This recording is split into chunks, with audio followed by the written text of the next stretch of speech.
Give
me a moment.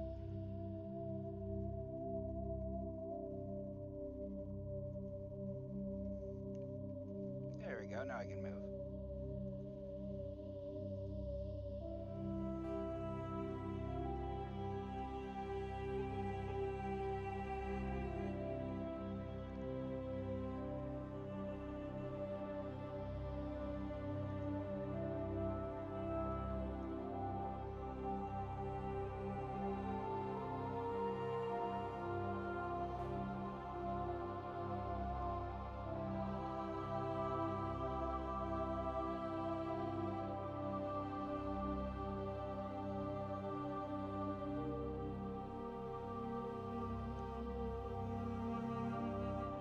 There we go.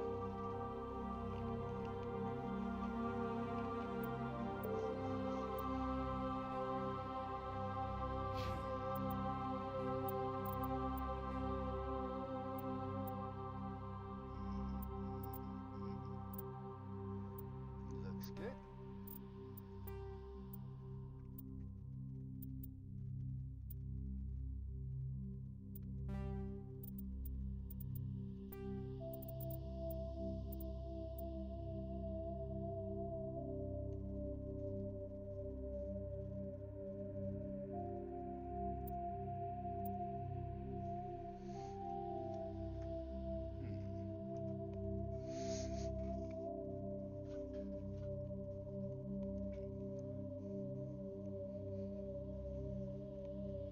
Interesting, so they changed how many levels you get? That's weird. But I guess that makes a little bit more sense if we're doing across 3. Definitely needs defensive. Yeah, defensive is good.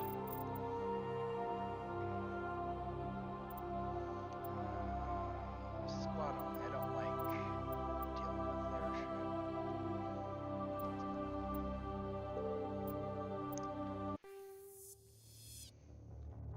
Welcome to Alliance Military Database.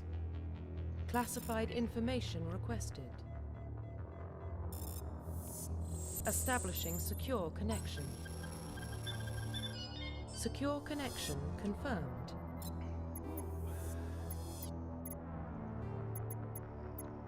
Custom. Please log in to access your profile.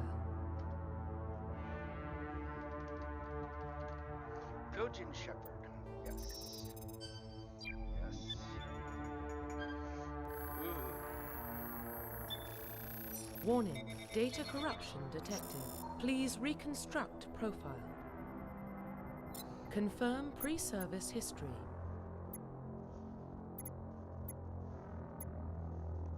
Both your parents were in the Alliance military. Your childhood was spent on stations as they transferred from posting to posting, never staying in one location for more than a few years. Following in your parents' footsteps, you enlisted at the age of 18. Colonist.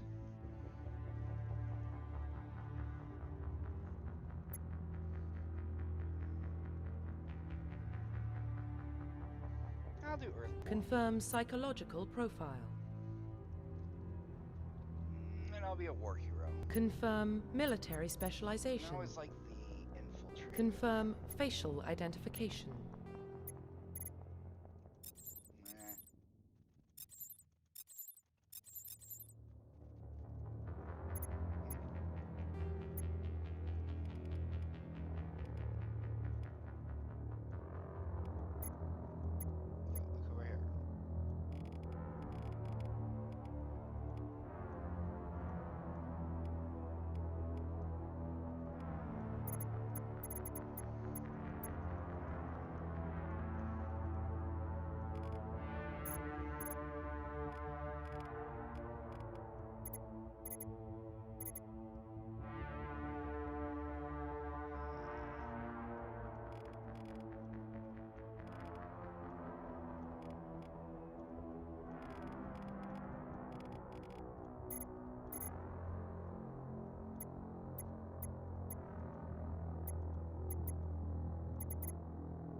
always like making these.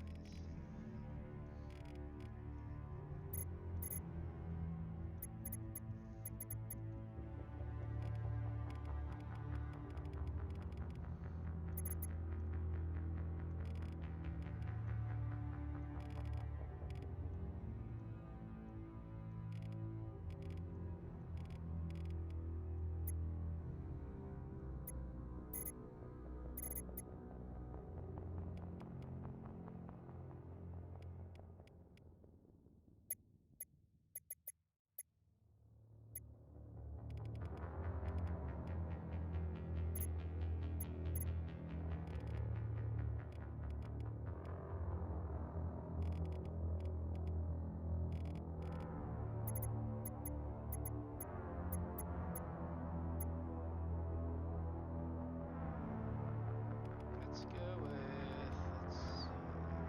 That looks like a good one.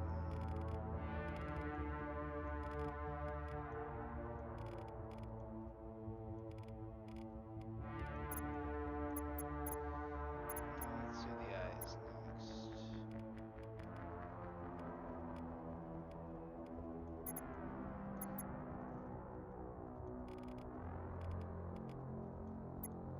Need some baby blues. Hair color.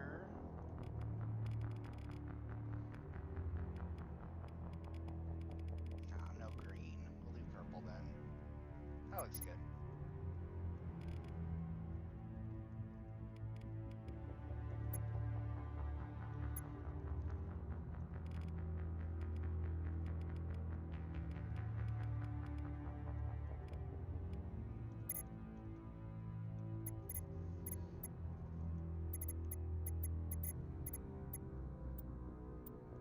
Profile reconstruction complete. I kind of like it. Identification confirmed.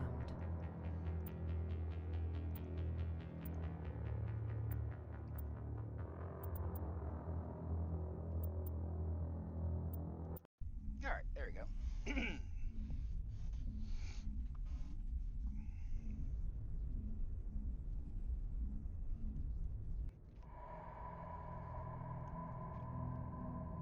Well, what about Shepard? Earthborn, but no record of his family. Doesn't have one. He was raised on the streets, learned to look out for himself. He proved himself during the Blitz. Held off enemy forces on the ground until reinforcements arrived. He's the only reason Elysium is still standing. We can't question his courage. Humanity needs a hero, and Shepard's the best we've got.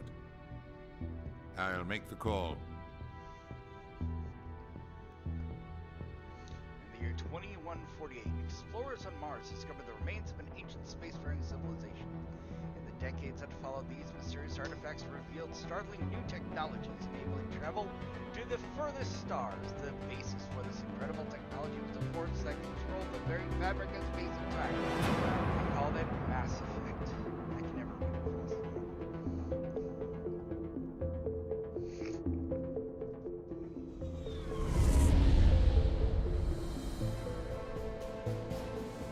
The Arcturus Prime relay is in range. Initiating transmission sequence. Commander?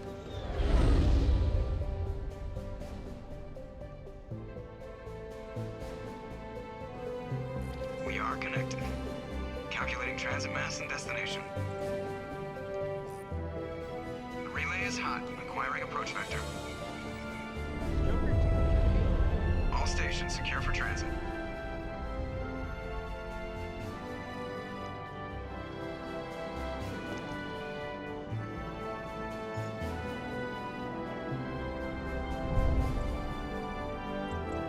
Board is green. Approach run has begun.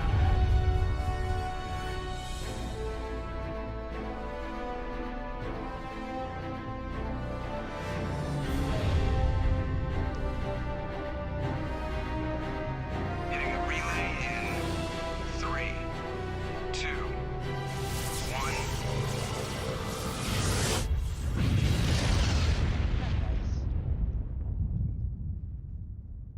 Thrusters Check. Navigation? Check. Internal emissions sync engaged. All systems online. Drift? Just under 1,500K. 1,500 is good. Your captain will be pleased. I hate that guy. Nihilus gave you a compliment. So you hate him. You remember to zip up your jumpsuit on the way out of the bathroom? That's good. I just jumped us halfway across the galaxy and hit a target the size of a pinhead. So that's incredible. Besides, Spectres are trouble. I don't like having them on board. Call me paranoid. You're paranoid. The Council helped fund this project. They have a right to send someone to keep an eye on their investment. Yeah, that is the official story. But only an idiot believes the official story. They don't send Spectres on shakedown runs. So there's more going on here than the captain's letting on. Joker, status report. Just cleared the mass relay, Captain. Stealth systems engaged. Everything looks solid. Good. Find a comm buoy and link us into the network. I want mission reports relayed back to Alliance Brass before we reach Eden Prime. Aye, aye, Captain. Better brace yourself, sir. I think Nihilus is headed your way. He's already here, Lieutenant. Tell Commander Shepard to meet me in the comm room for a debriefing. You get that, Commander?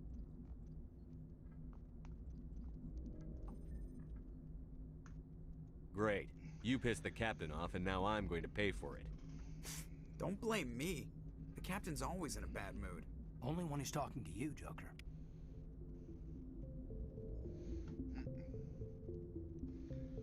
Okay.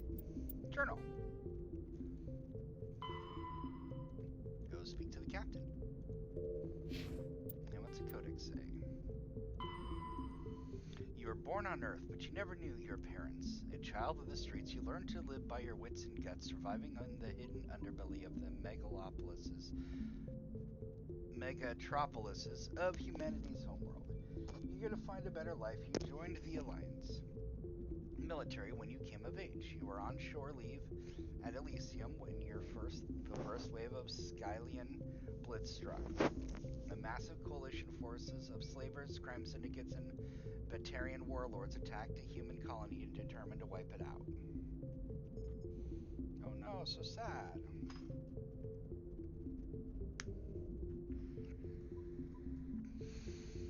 You rallied civilian inhabitants, leading them in their desperate fight to hold off the invaders. While the enemy troops broke through the colony's defenses, you single-handedly held them off and sealed the breach.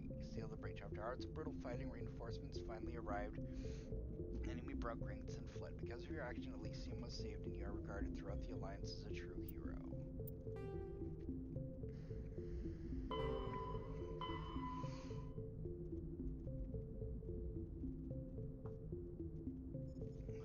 Here's a timeline. Armstrong output at Shackleton Crater becomes the first human settlement on Luna. It is formally founded on July 24th, the 100th anniversary of the first lunar landing. 2103, the Lowell City and Eos Chasma becomes the first human settlement on Mars. 2137, Elderfield Ashland Energy Corporation demonstrates helium-3 fuel extraction from the atmosphere of Saturn. 2142, construction of Galarian Station Jump Zero begins beyond the orbit of Pluto. 2148, prospectors discover Promethean ruins at Promethei Planetum on Mars. 2149, translation of Promethean data leads humans to the Charon mass relay. Systems Alliance founded to coordinate exploration and colonization of extrasolar worlds.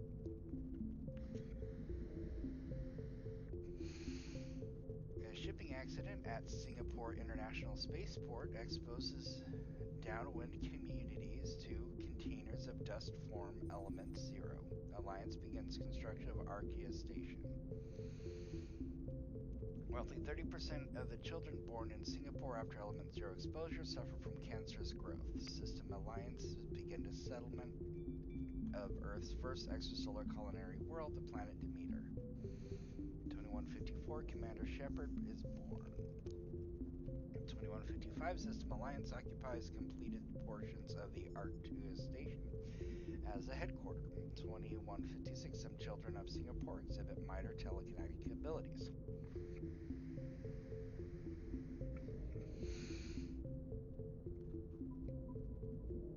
2157 Turians encounter human explorers. First contact war, occupation, and liberation of the human colony Shaxi.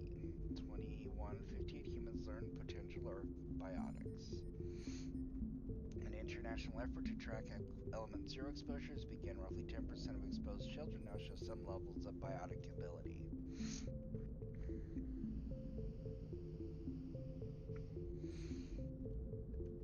System Alliance for Parliament formed. Human established an embassy on Citadel. Bachian slavers attack Alliance colony of Mindor. Skillian Blitz, pirates and slavers attacked Elysium, human capital of Skillian Verge. Thrasher Maw devours the Alliance colony of Adzuk. Thresher Maws. In retaliation for the Skillian Blitz on the Alliance fleet, wipes out an army of slavers on the moon of Turian. And it is now 2183. Okay.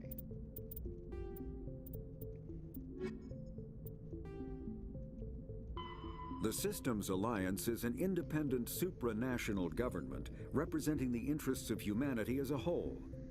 The Alliance is responsible for the governance and defense of all extrasolar colonies and stations. The Alliance grew out of the various national space programs as a matter of practicality. Sol's planets had been explored and exploited through piecemeal national efforts. The expense of colonizing entire new solar systems could not be met by any one country. With humans knowing that alien contact was inevitable, there was enough political will to jointly fund an international effort. Still, the Alliance was often disregarded by those on Earth until the First Contact War. While the national governments dithered and bickered over who should lead the effort to liberate Shanxi, the Alliance fleet struck decisively. Post-war public approval gave the Alliance the credibility to establish its own parliament and become the galactic face of humanity.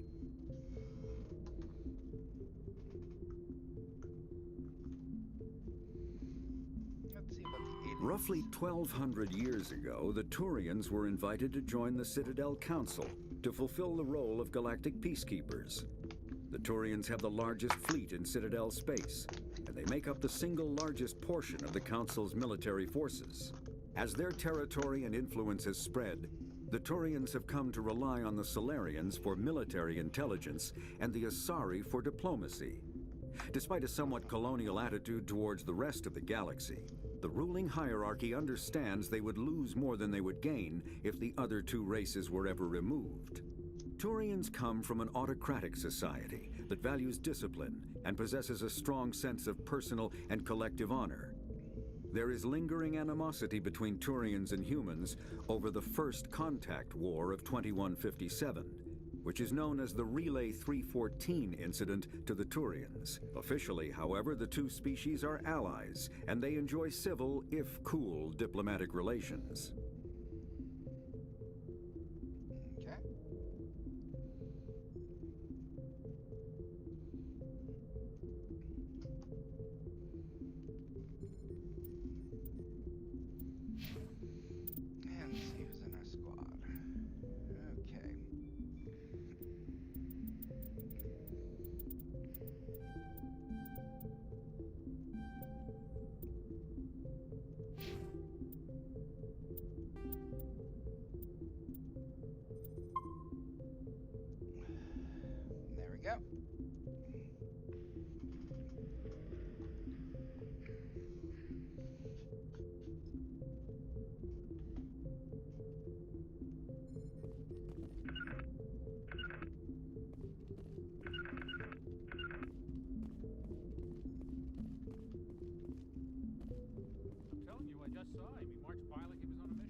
We're getting dragged, right along with him. Relax, Presley. You're gonna give yourself an ulcer.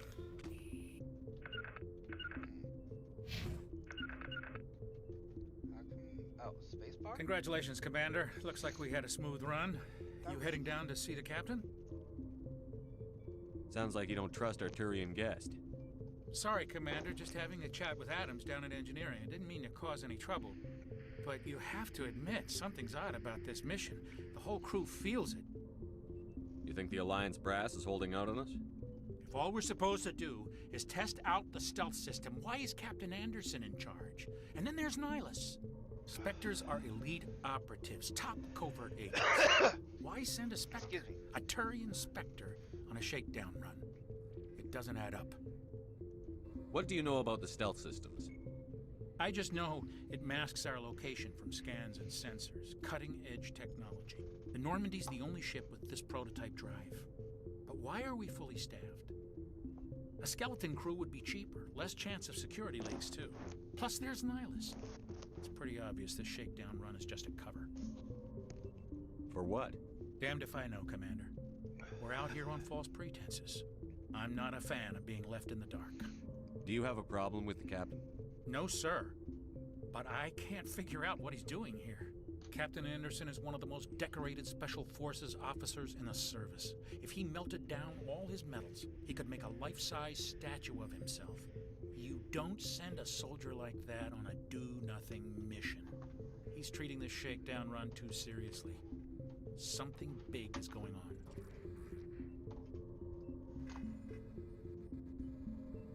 You don't trust Nihilus? I don't like Turians in general. It runs in my family. My grandfather fought in the First Contact War, lost a lot of friends when the Turians hit us. Nihilus is no ordinary Turian. You've got that right, Commander. We're an Alliance vessel, human military, but Nihilus doesn't answer to the captain like the rest of us.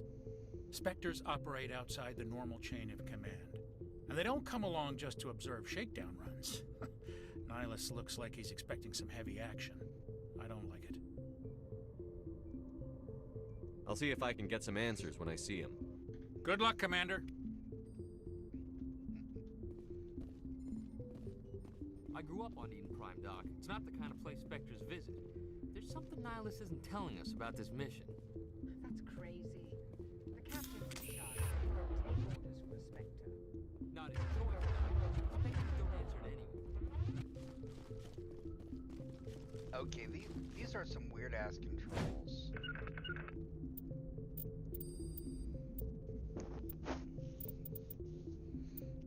They're not like I remember. The captain's waiting for you in the comm room, Commander.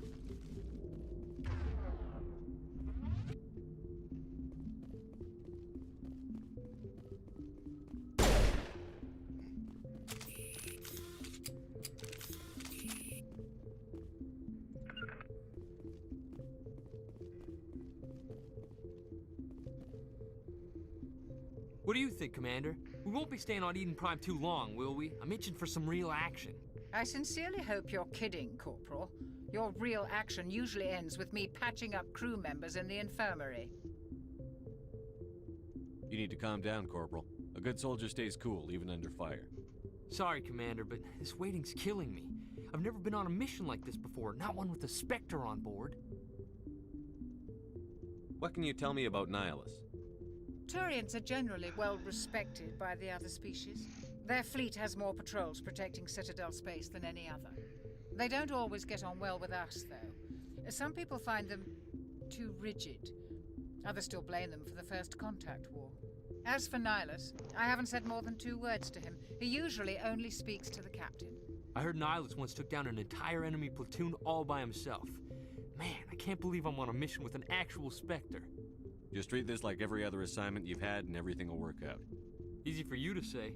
You proved yourself in the Blitz. Everybody knows what you can do. This is my big chance. I need to show the brass what I can do.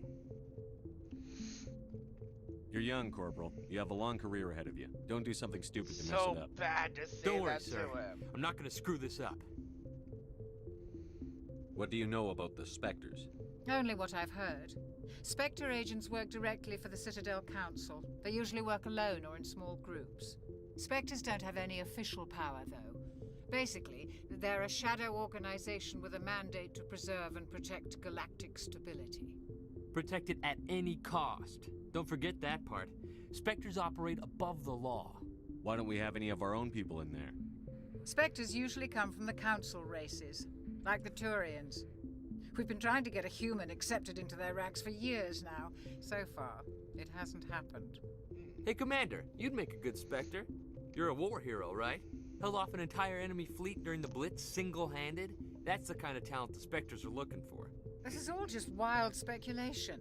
The Spectres aren't interested in recruiting humans, no matter how capable. How do you control agents with unlimited power? I suppose the Council could revoke the Spectre status of an agent who got out of hand. At that point, Citadel Security Services would take over. Those C-Sec grunts wouldn't stand a chance. The Spectres were 20 ordinary soldiers. The Spectres police themselves. An agent goes rogue, they send another agent to take him down. That's Spectre justice. The Corporal's confusing romantic legends with reality, Commander. You're from Eden Prime, aren't you, Jenkins? What's it like? It's very peaceful, Commander. They've been real careful with development, so you don't have any city noise or pollution. My parents lived on the outskirts of the colony. At night, I used to climb this big hill and stare across the fields back at the lights from the main settlement. It was gorgeous. But when I got older, I realized it was a little too calm and quiet for me. That's why I joined the Alliance. Even Paradise gets boring after a while. Any idea why Eden Prime was chosen as our destination? Not really sure, Commander. Eden Prime's one of our most stable colonies. Good place to take the Normandy for a shakedown run, I guess.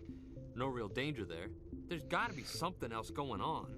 We've got a Spectre on board. That's why I'm so wound up. I can't wait for the real mission to start. The captain's waiting for me. Goodbye, Commander.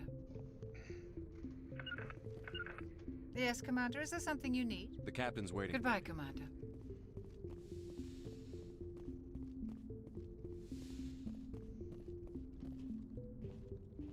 Commander Shepard, I was hoping you'd get here first. It will give us a chance to talk. The captain said he'd meet me here. He's on his way. I'm interested in this world we're going to, Eden Prime. I've heard it's quite beautiful. They say it's a paradise. Yes, a paradise. Serene, tranquil, safe. Eden Prime has become something of a symbol for your people, hasn't it? Proof that humanity can not only establish colonies across the galaxy, but also protect them. But how safe is it, really? Do you know something? Your people are still newcomers, Shepard. The galaxy can be a very dangerous place. Is the Alliance truly ready for this?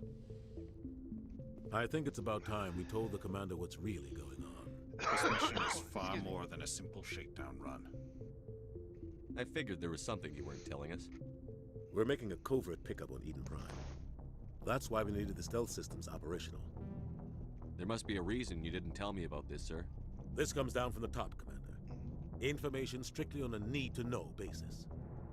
A research team on Eden Prime unearthed some kind of beacon during an excavation. It was Prothean. Ooh. I thought the Protheans vanished 50,000 years ago. Their legacy still remains. The mass relays, the Citadel, our ship drives. It's all based on Prothean technology. This is big, Shepard. The last time humanity made a discovery like this, it jumped our technology forward 200 years. But Eden Prime doesn't have the facilities to handle something like this. We need to bring the beacon back to the Citadel for proper study. Obviously, this goes beyond mere human interests, Commander. This discovery could affect every species in Council space. Why didn't we keep the beacon for ourselves? You humans don't have the best reputation. Some species see you as selfish, too unpredictable, too independent, even dangerous. Yeah, it's so true. Sharing that beacon will improve relations with the Council. Plus, we need their scientific expertise. They know more about the Protheans than we do. The beacon's not the only reason I'm here, Shepard. Nihilus wants to see you in action, Commander. He's here to evaluate you. Guess that explains why I bump into him every time I turn around. The Alliance has been pushing for this for a long time. Humanity wants a larger role in shaping interstellar policy. We want more say with the Citadel Council. The Spectres represent the Council's power and authority. Yeah. If they accept a human into their ranks, it shows how far the Alliance has come. You held off an enemy assault during the Blitz single-handed. You showed not only courage, but also incredible skill. That's why I put your name forward as a candidate for the Spectres. Why would a Turian want a human in the Spectres? Not all Turians resent humanity. Some of us see the potential of your species. We see what you have to offer to the rest of the galaxy, and to the Spectres. We are an elite group. It's rare to find an individual with the skills we seek. I don't care that you're human, Shepard. I only care that you can do the job. Now, that's a cool guy. I assume this is good for the Alliance. Earth needs this, Shepard. We're counting on you. I need to see your skills for myself, Commander. Eden Prime will be the first of several missions together. You'll be in charge of the ground team. Secure the beacon and get it onto the ship ASAP. Nihilus will accompany you to observe the mission. What do you know about the Protheans? Just what they taught us in school. They were a technologically advanced species that ruled the galaxy 50,000 years ago. Then they vanished. Nobody really knows how or why, though I've heard plenty of theories. But everyone agrees, galactic civilization wouldn't exist without them. Their Citadel is the very heart of galactic society, and without their mass relays, interstellar travel would be impossible. We all owe the Protheans a great debt. I'd like to know more about Eden Prime before we touch down. It's a peaceful farming world, but it represents something much bigger. Eden Prime is one of our oldest and most successful colonies. It proved we were ready to face the challenges of settling new worlds, to forge a place for humanity beyond Earth. It symbolizes humanity's growth and evolution as a spacefaring species. And after this, it will be known as the world where humans made a discovery of galactic importance. Why is this beacon so important? All advanced galactic civilization is based on Prothean technology, even yours. If we hadn't discovered those Prothean ruins buried on Mars, we'd still be stuck on Earth. That was just a small data cache. Who knows what we can learn from this beacon? What if it's a weapons archive? We can't let it fall into the wrong hands. Like who? The Attican Traverse isn't the most stable sector of Citadel space. There are plenty of raiders and criminal groups active in the region. They might figure a Prothean beacon is worth the risk of attacking an Alliance ship. Plus, Eden Prime is right on the border of the Terminus systems. The Attican Traverse is under Citadel protection. If the Terminus systems attack, it's an act of war. Technically, yes. But some of the species in the Terminus might be willing to start a war over this. The last thing the Council wants is to get dragged into a major conflict with the Terminus systems. We have to keep this low-key. Why is this beacon so important? All advanced galactic civilization is based on Prothean technology, even yours. If we hadn't discovered those Prothean ruins buried, that was just a... What if it's a weapons archive? We can't let it fall into the wrong hands. Just give the word, Captain. We should be getting close to Eden. Captain, we got a problem. What's wrong, Joker? Transmission from Eden Prime, sir. You better see this. Bring it up on screen.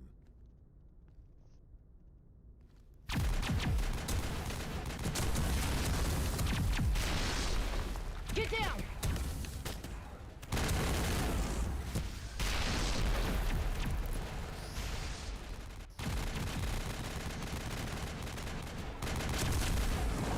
We are under attack, taking heavy casualties. I repeat, heavy casualties.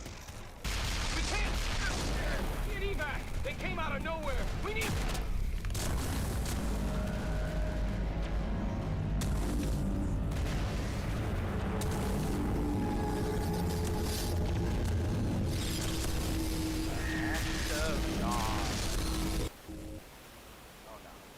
Everything cuts out after that. No comm traffic at all. Just goes dead. There's nothing. Reverse and hold at 38.5.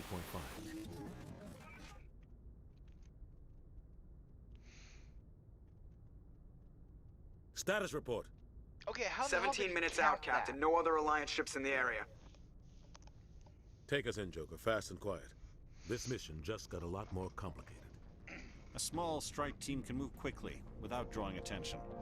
It's our best chance to secure the beacon. Grab your gear and meet us in the cargo hold. Tell Alenko and Jenkins to suit up, Commander. You're going in.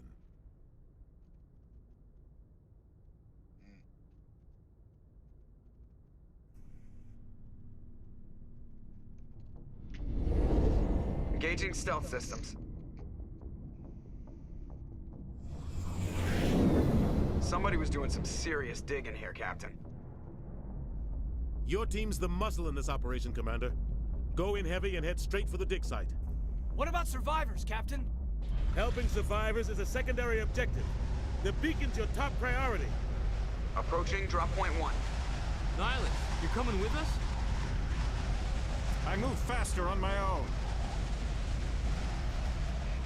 Nihilus will scout out ahead. He'll feed you status reports throughout the mission. Otherwise, I want radio silence. We've got his back, Captain. The mission's yours now, Shepard. Good luck! We are approaching drop point 2.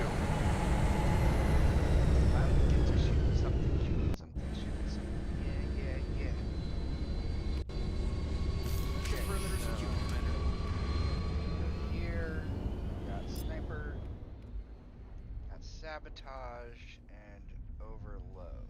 Alright. We got 5 medicals.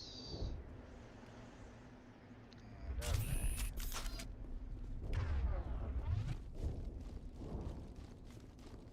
This place got hit hard, Commander. Hostiles everywhere. Keep your guard up. H to put it away. Oh, holster. Ha! So that's what the H stands for. Okay.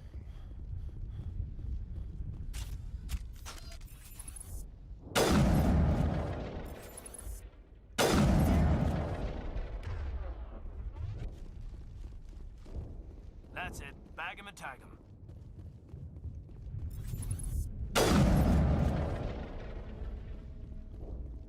I don't see any chests yet. But I believe there's something right here. Aha!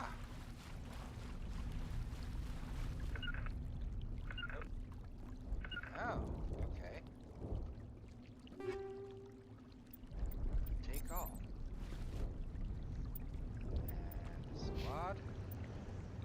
Overkill. Nice. No points. Auto up. Auto up. There we go. Yeah.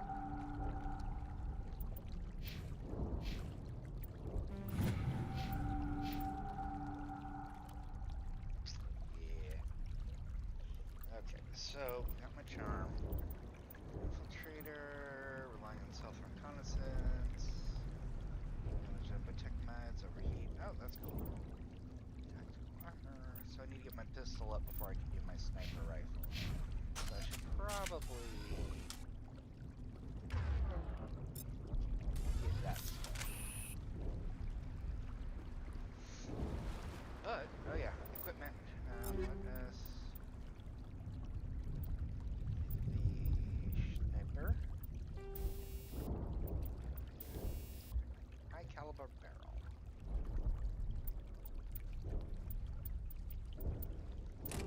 There we go.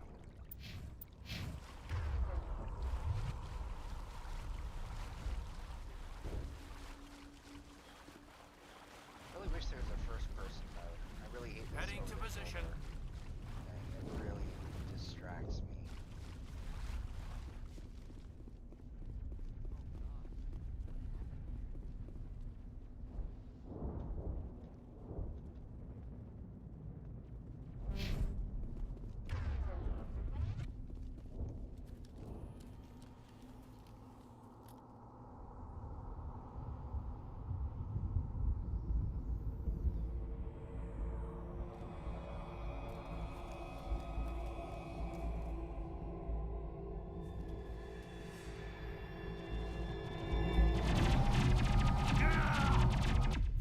No, Jenkins! Son of a bitch! It was his first mission! I think we're good, Commander. Not Jenkins! Rip right through his shields. We're out of chance. We'll see that he receives a proper service once the mission is complete. But I need you to stay focused. Aye, aye, sir.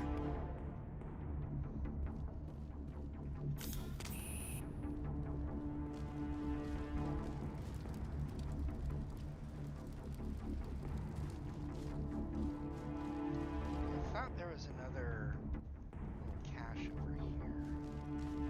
Whatever.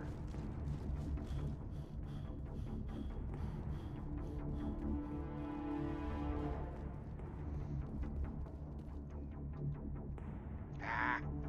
See, this is why I hate the over-the-shoulder thing, because I get completely around with these maps.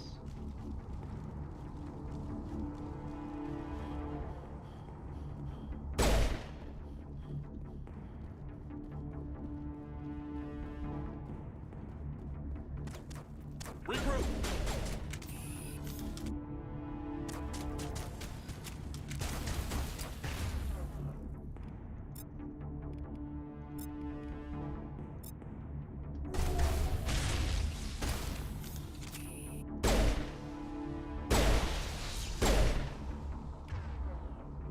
I've got some burned out buildings here, Shepard. A lot of bodies. I'm gonna check it out. I'll try to catch up with you at the dig site.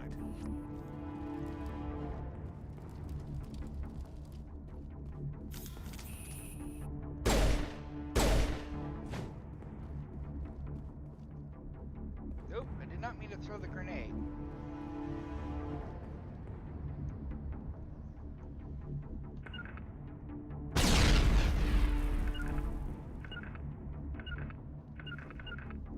Oh, I see.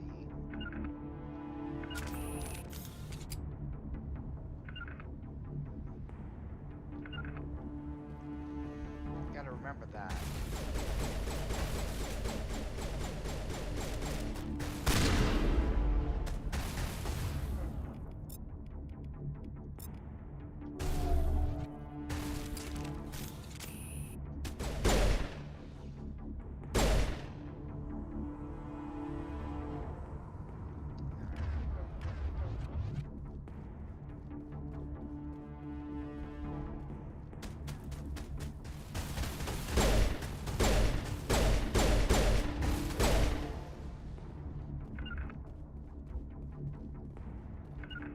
Oh, that actually kind of makes things nice that way. Oh.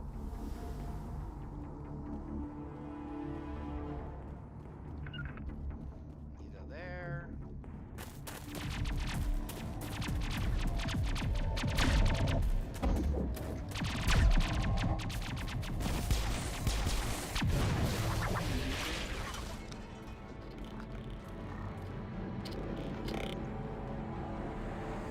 Well, Ashley. You. I think you got the point, right?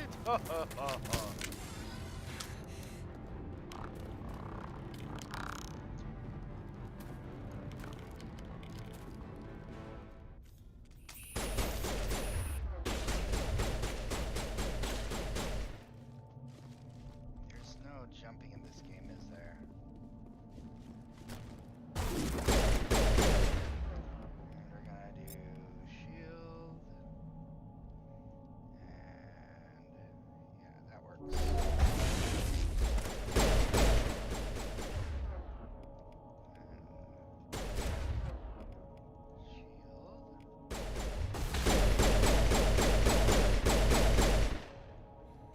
Thanks for your help, Commander. I didn't think I was gonna make it.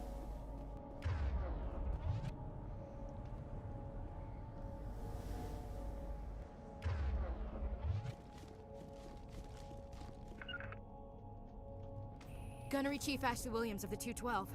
You the one in charge here, sir? Are you wounded, Williams? A few scrapes and burns, nothing serious. The others weren't so lucky. Oh man. We were patrolling the perimeter when the attack hit. We tried to get off a distress call, but they cut off our communications. I've been fighting for my life ever since. Where's the rest of your squad?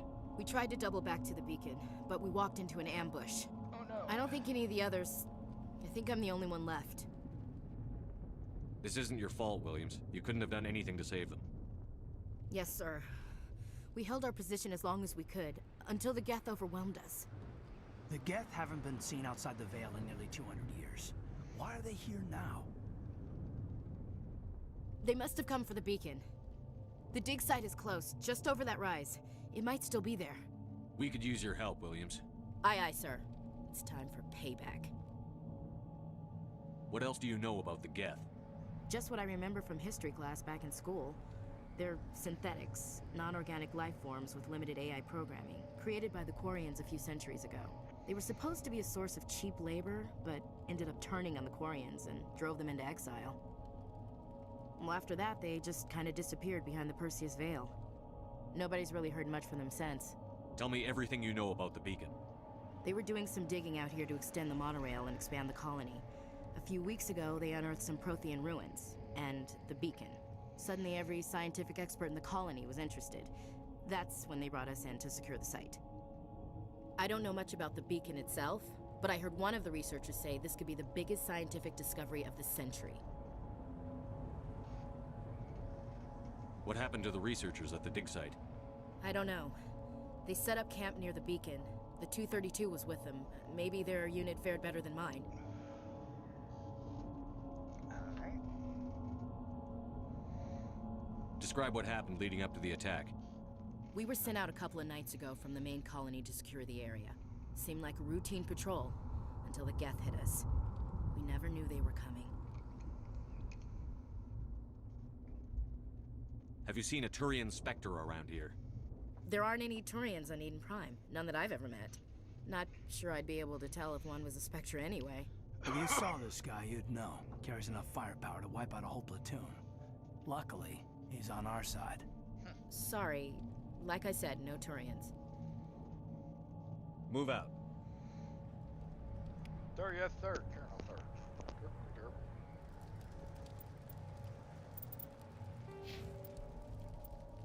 Alright. Level.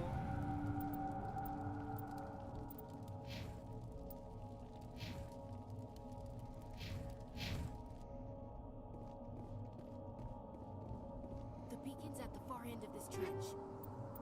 Just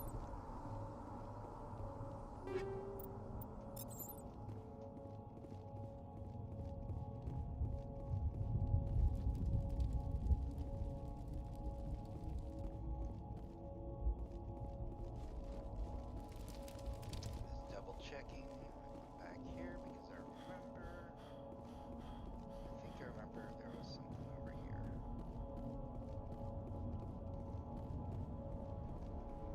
Not at all, it just takes a moment.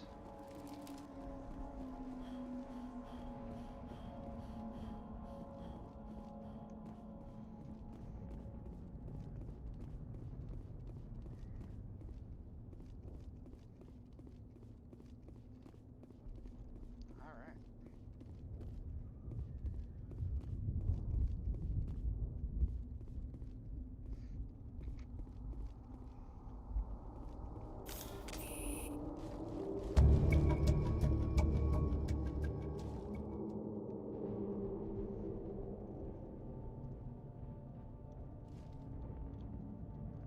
We thought this world was safe, until the Geth showed up.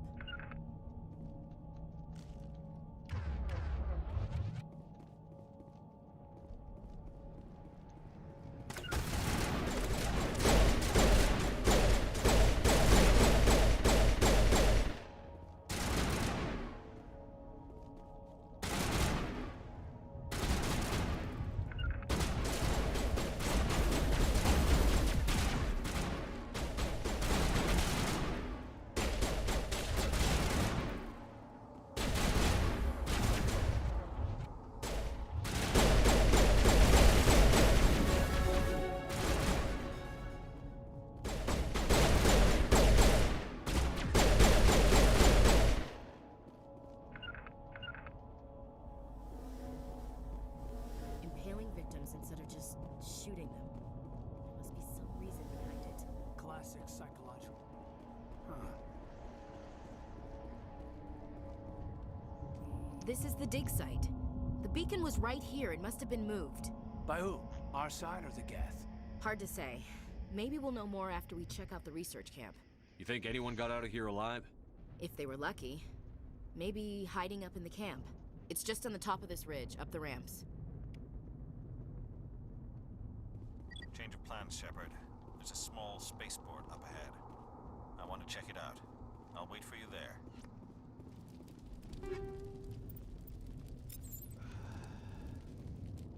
Alright.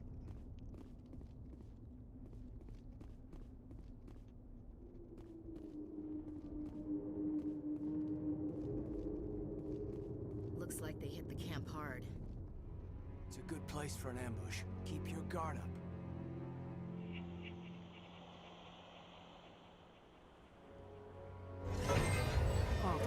You're still alive. What did the Geth do to them?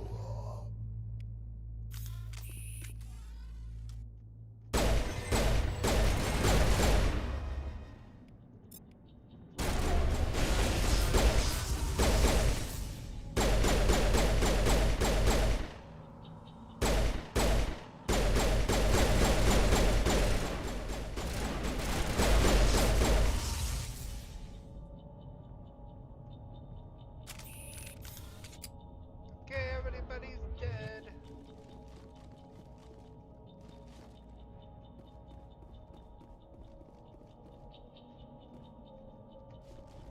Anything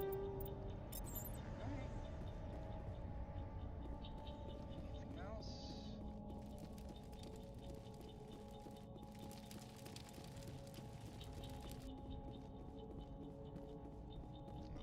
That door.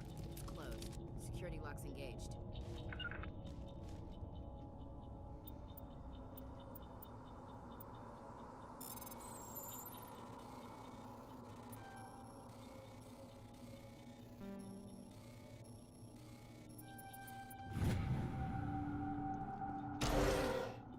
Humans.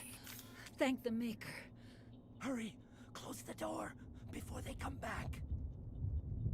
Don't worry, we'll protect you. Thank you. I think we'll be okay now. It looks like everyone's gone. You're Dr. Warren, the one in charge of the excavation. Do you know what happened to the beacon? It was moved to the spaceport this morning. Manuel and I stayed behind to help pack up the camp. When the attack came, the Marines held them off long enough for us to hide. They gave their lives to save us. No one is saved. The age of humanity is ended. Soon, only ruin and corpses will remain. What's wrong with your assistant? Manuel has a brilliant mind, but he's always been a bit unstable. Genius and madness are two sides of the same coin. Is it madness to see the future? To see the destruction rushing towards us? To understand there is no escape? No hope? No. I am not mad. I'm the only sane one left. I gave him an extra dose of his meds after the attack. Can you tell me anything about the beacon? It's some type of data module from a galaxy-wide communications network. Remarkably well preserved. It could be the greatest scientific discovery of our lifetime. Miraculous new technologies, groundbreaking medical advances. Who knows what secrets are locked inside? It's nothing but the backup of Awaken the beast! of 4chan. Unleashed the darkness! Manuel, please. This isn't the time. Did you notice a Turian in the area? I saw him. The Prophet. Leader of the enemy. He was here before the attack. That's impossible. Nihilus was with us in the Normandy before the attack. He couldn't have been here. I'm sorry. Manuel's still a bit unsettled. We haven't seen your Turian. We've been hiding in here since the attack. What else can you tell me about the attack? It all happened so fast. One second we were gathering up our equipment. The next we were hiding in the shed while the Geth swarmed over the camp. Agents of the destroyers. Bringers of darkness. Heralds of our extinction. We could hear the battle outside. Gunfire, screams. I thought it would never end. Then everything went quiet. We just sat there, too afraid to move, until you came along. Williams, take us to the spaceport. You can't stop it. Nobody can stop it. Night is falling. The darkness of eternity. Hush, Manuel. Go lie down. You'll feel better once the medication kicks in.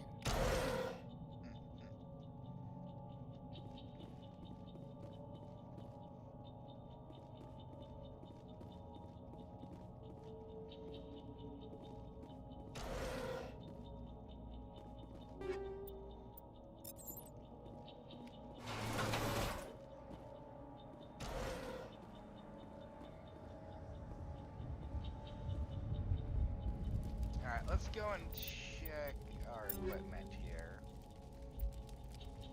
So...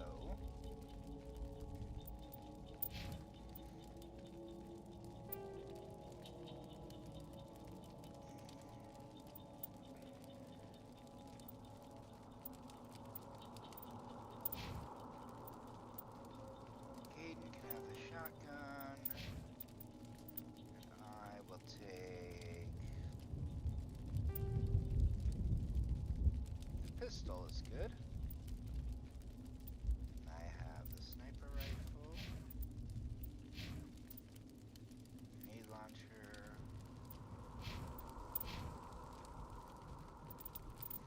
And armor. Survivor.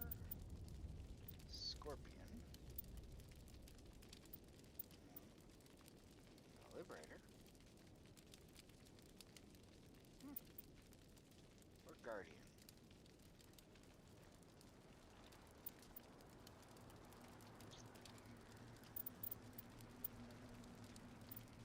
I'll just leave the armor the way it is right now.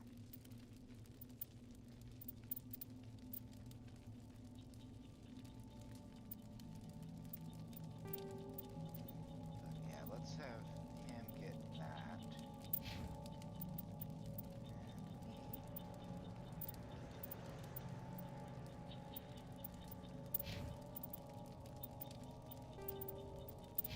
I'll take the light armor.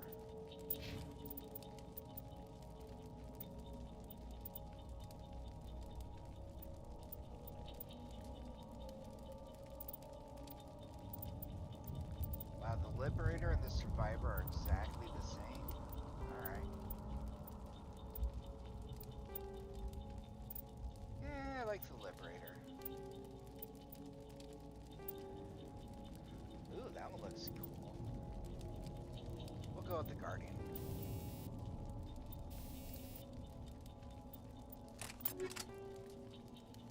Alright.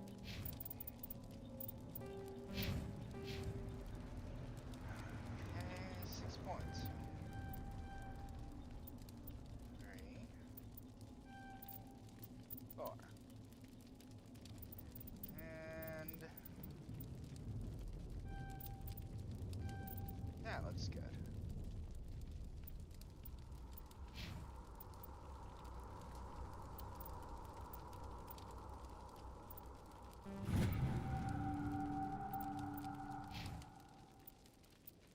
Alright. Looks like we're rocking. Let's save our game. Because saving is important.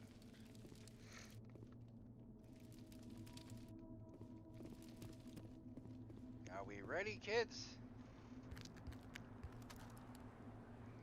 I can't hear you.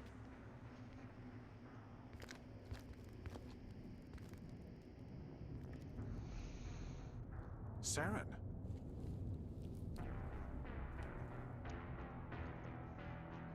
Nihilus.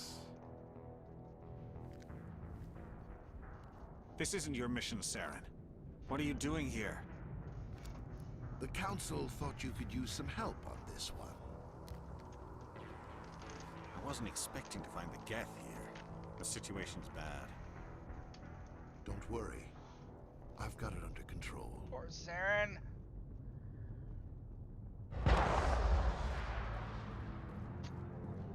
No!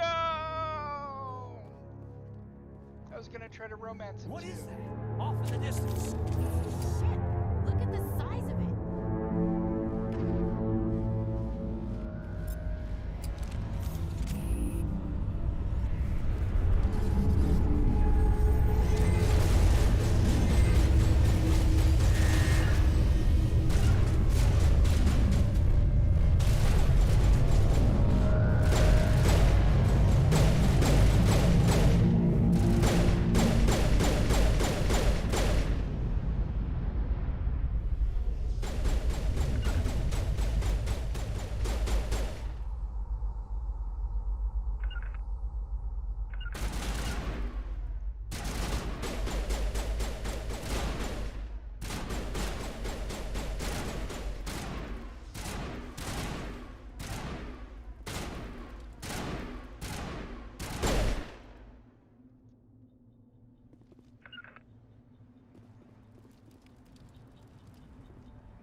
I learned early to save before doing these stupid encryptions.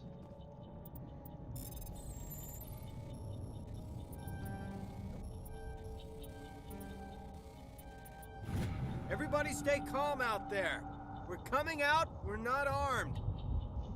Is it safe? Are they gone? You're okay now. Nobody's gonna hurt you. Those things were crawling all around the shed. They would have found us for sure. We owe you our lives. I still can't believe it.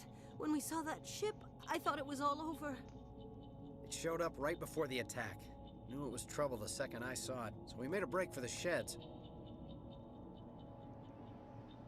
Tell me everything you remember about the attack. The three of us were working the crops when that ship showed up. We just saw it and ran. I don't know what happened to the rest of the crew. They were by the garage, over near the spaceport, right where that ship came down. No way they survived. You don't know that. We survived. If they made it to the garage, they could have had a fighting chance. Do you know anything about the Prothean beacon they dug up? We're just farmers. We heard they found something out there, but it never really mattered to us. Not until now. What else can you tell me about the ship you saw? I was too busy running to get a clear look at it. I think it landed over near the spaceport. Tell them about the noise, Cole. That awful noise. It was emitting some kind of signal as it descended. It sounded like the shriek of the damned. Only it was coming from inside your own head. It was probably trying to block communications. Whatever it was, felt like it was tearing right through my skull. Almost made it impossible to think. I have to go. Hey, Cole, we're just a bunch of farmers. These guys are soldiers. Maybe we should give them the stuff. Jeez, Blake, you gotta learn when to shut up. You have something to tell me, Cole? Some guys at the spaceport were running a small smuggling ring, nothing major. In exchange for a cut of the profits, we let them store packages in our sheds. You're breaking the law, Cole. We're not hurting anybody. Hell, most of the time I don't even know what's in the packages. Just thought there might be something we could use. I found a pistol. Figured it would come in handy if those things came back. But you'll probably get more use out of it than we will. We're risking our lives to save this colony. You sure there's nothing else in here that could help us out? Yeah, there's one more thing. I was gonna sell it after this was over, but you probably deserve it more than I do. Haha, bastard. Who's your contact at the spaceport, Cole? What's his name? He's not a bad guy. I don't want to get him in trouble. Besides, I'm not a snitch. He might have something to do with this whole attack, Cole. We need his name. It's important. Yeah, okay, you're right. His name's Powell. Works the docks at the spaceport, if he's still alive. I have to go. Good luck. Nice.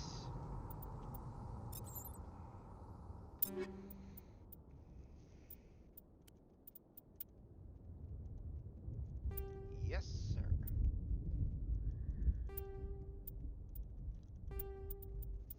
Okay, Stinger 2.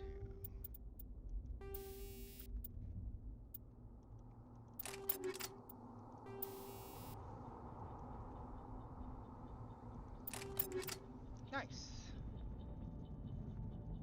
That's not overpowered.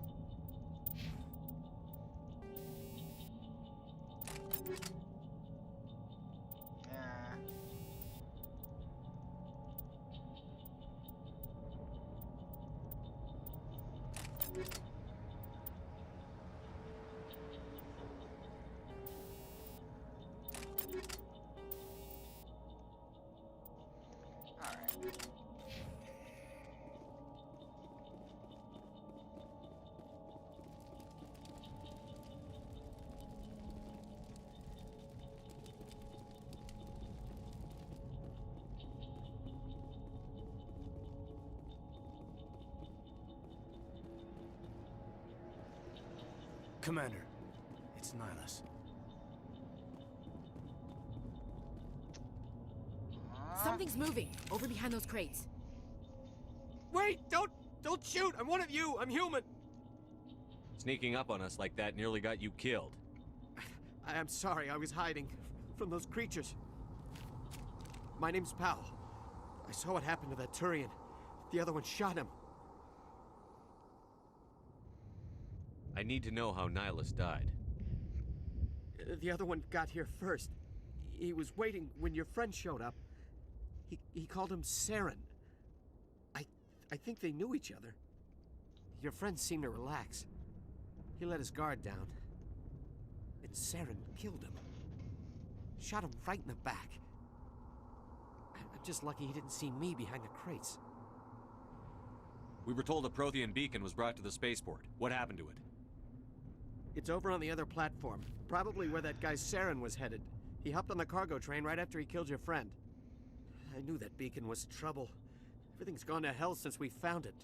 First that damn mothership showed up, then the attack. They killed everyone. Everyone. If I hadn't been behind the crates, I'd be dead too. Your call's contact here on the docks. For the smuggling ring. What? No! I mean, what does it matter now? So I'm a smuggler, who cares? My supervisor's dead, the entire crew's dead. Doesn't matter now, does it? Anything hidden nearby that we could use against the Geth? A shipment of grenades came through last week.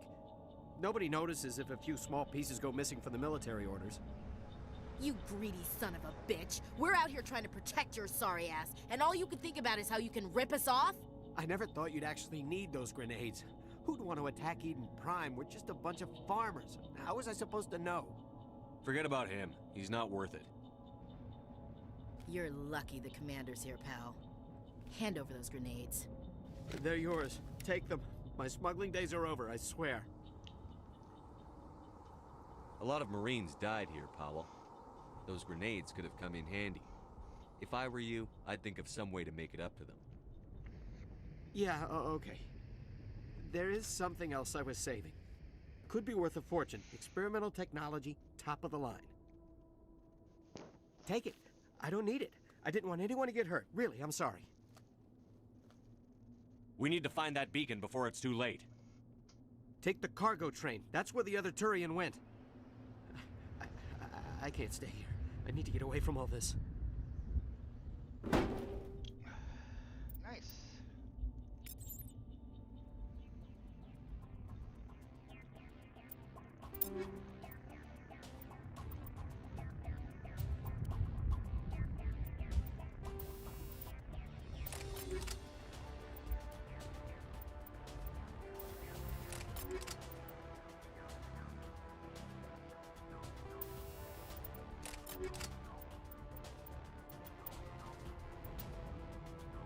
I think I'm good.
Try the sniper.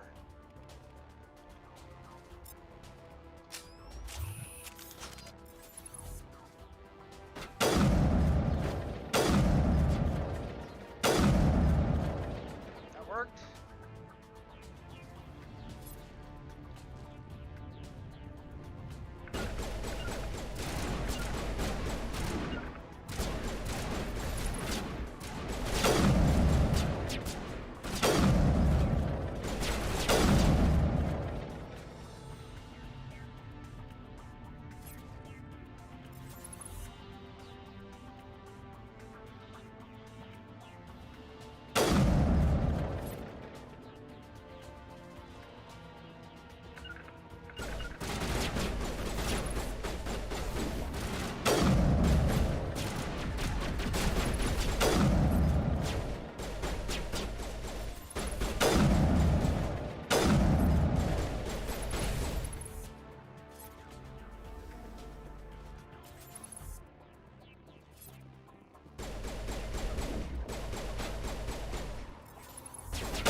Meat shields and go for.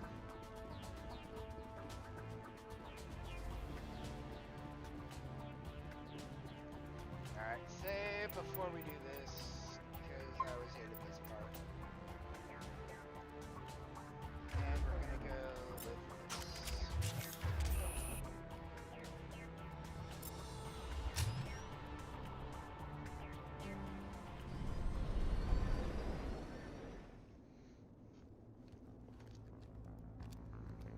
After this cutscene, I need to take Set the charges. Destroy the entire colony. Leave no evidence that we were here.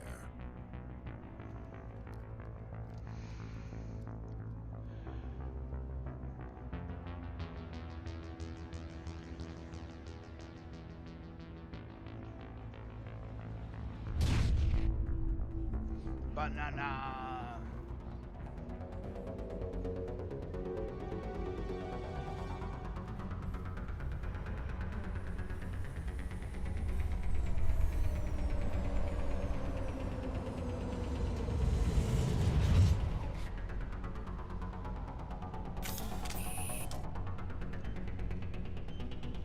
Demolition charges. The Geth must have planted them. Hurry! We need to find them all and shut them down.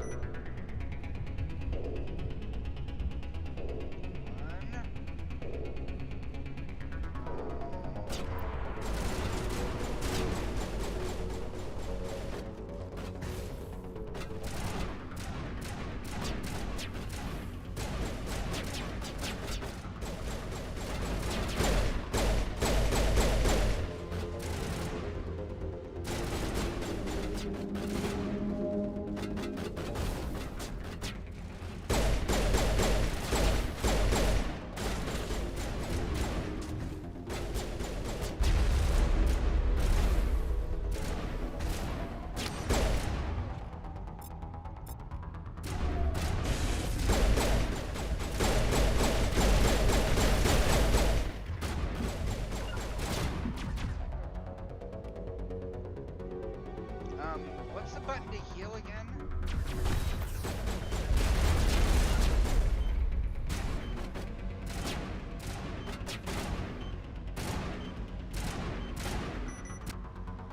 I need to check, I'm sorry. Control. No, keep on. Heal. First aid.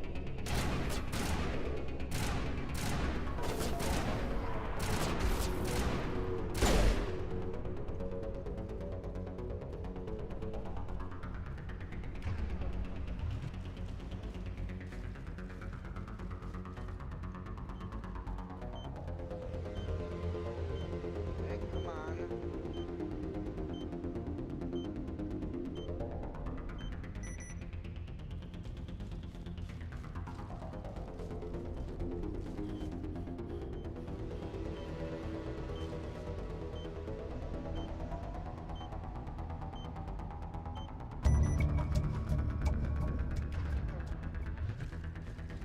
All right.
Alright, before I start this next cutscene, I need to go to the little kaiju room, so just give me a moment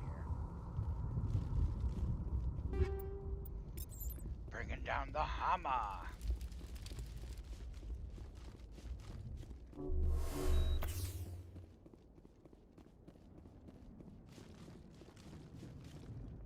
gonna save for the storage lockers. Because I'm a dumb kaiju. I will easily screw that up.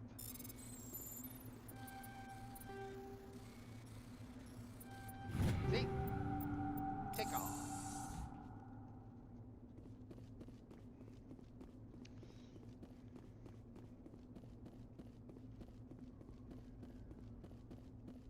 Oh. Quick slot. Quick slot. Quick slot. And we can do this. And this. And then I can change my gun. No, it won't let me do that. What if I go like this? I see. But if I go 3, nope, it won't let me choose it like that. But I do like how that will work. Nice. Ooh, another storage locker. Again, manual override.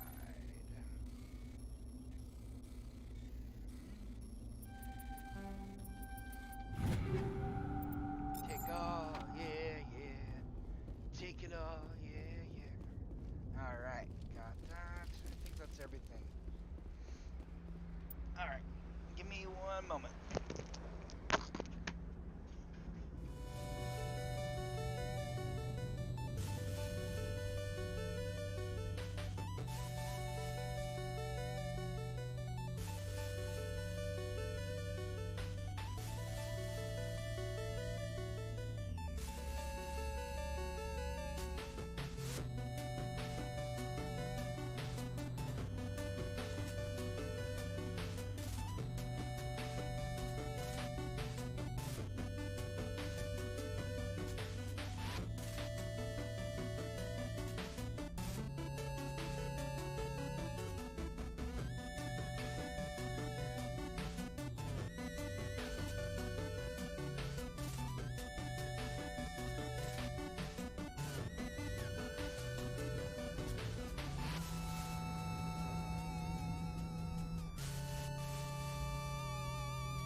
we got a lot of reading to go through when we get back to the ship.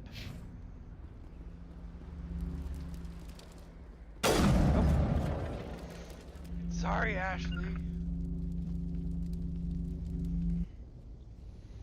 Oh, my bad. You okay there? Normandy, the beacon is secure. This is amazing. Actual working Prothean technology. Unbelievable.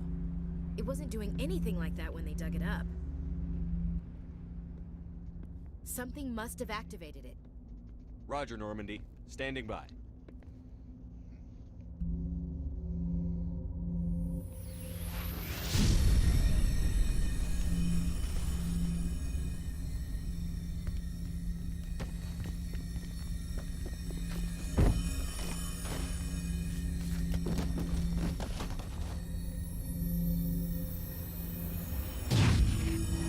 Shepard! No, don't touch it. Too dangerous.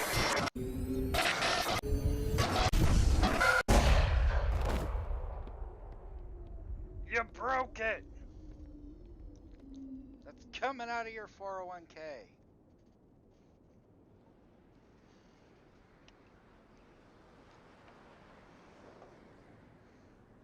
Time to take a nap.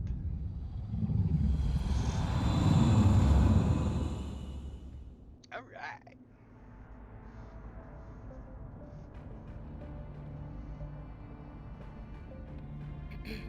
We identified the ship that touched down on Eden Prime. The Normandy, a human alliance vessel. It was under the command of Captain Anderson. They managed to save the colony. And the beacon. One of the humans may have used it.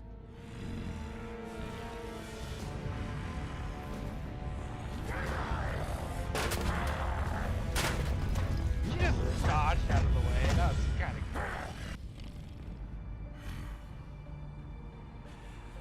This human must be eliminated.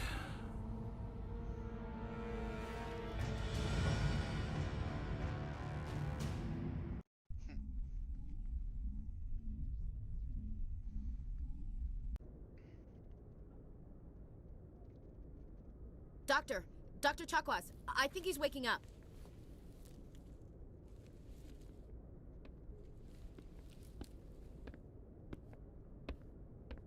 You had us worried there, Shepard. How are you feeling? Minor throbbing. Nothing serious. How long was I out? About 15 hours. Something happened down there with the beacon, I think. It's my fault. I must have triggered some kind of security field when I approached it. You had to push me out of the way. You had no way to know what would happen. Actually, we don't even know if that's what set it off. Unfortunately, we'll never get the chance to find out. The beacon exploded. A system overload, maybe. The blast knocked you cold. The lieutenant and I carried you back here to the ship. I appreciate it. Physically, you're fine. But I detected some unusual brain activity. Abnormal beta waves. I also noticed an increase in your rapid eye movement. Signs typically associated with intense dreaming. I saw... I'm not sure what I saw. Death? Destruction? Nothing's really clear. I better add this to my report. It may... Oh, Captain Anderson. How's our XO holding up, Doctor? Well, all the readings look normal. I'd say the commander's going to be fine. Glad to hear it. Shepard, I need to speak with you. In private. Aye, aye, Captain. I'll be in the mess if you need me. Sounds like that beacon hit you pretty hard, Commander. Are you sure you're okay? I don't like soldiers dying under my command. Jenkins wasn't your fault. You did a good job, Shepard. Chief Williams isn't part of the Normandy crew. I figured we could use a soldier like her. She's been reassigned to the Normandy. Williams is a good soldier. She deserves it. Lieutenant Alcor agrees with you. That's why I added her to our crew. Intel dropped the ball, sir. We had no idea what we were walking into down there. Yeah. That's why things went to hell. The Geth haven't been outside the Veil in 2 centuries, Commander. Nobody could have predicted this. You said you needed to see me in private, Captain? I won't lie to you, Shepard. Things look bad. Nihilus is dead.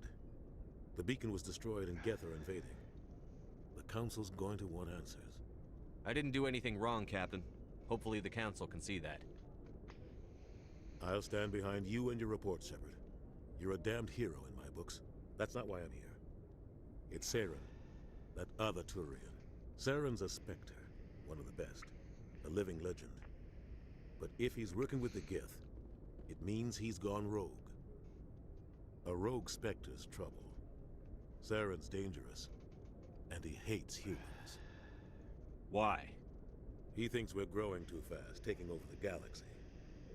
A lot of aliens think that way. Most of them don't do anything about it. But Saren has allied himself with the Geth. I don't know how, I don't know why. I only know it had something to do with that beacon. You were there just before that beacon self-destructed. Did you see anything? Any clue that might tell us what Saren was after? Just before I lost consciousness, I had some kind of vision. A vision? A vision of what? Yo mama. I saw synthetics. Geth, maybe. Slaughtering people. Butchering them.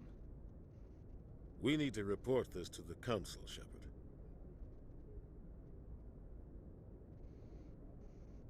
What are we gonna tell him? I had a bad dream? We don't know what information was stored in that beacon. Lost Prothean technology? Blueprints for some ancient weapon of mass destruction? Whatever it was. Saren took it. But I know Saren. I know his reputation is politics. He believes humans are a blight on the galaxy. This attack was an act of war. He has the secrets from the beacon. He has an army of Geth at his command, and he won't stop until he's wiped humanity from the face of the galaxy.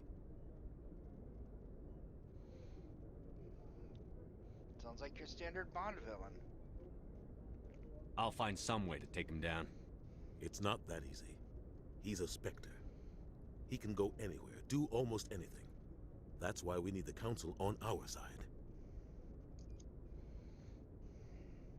We prove Saren's gone rogue, and the Council will revoke his Spectre status. I'll contact the Ambassador and see if he can get us an audience with the Council. He'll want to see us as soon as we reach the Citadel. We should be getting close. Head up to the bridge and tell Joker to bring us into dock. I will do that. Momentarily.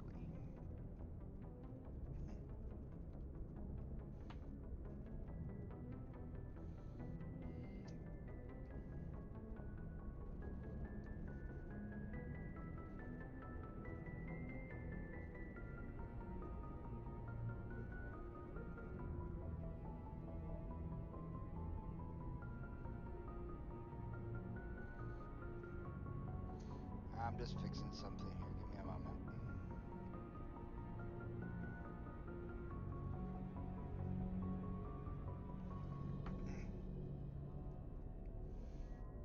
Alright, that worked better than I thought it would. Yay!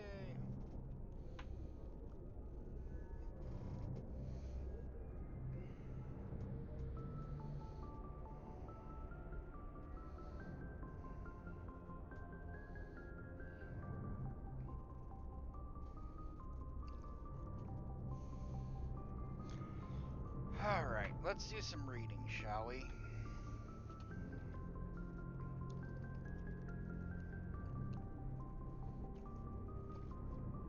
Journal. Speak to Joker. We got a lot of codex. Personal history is done.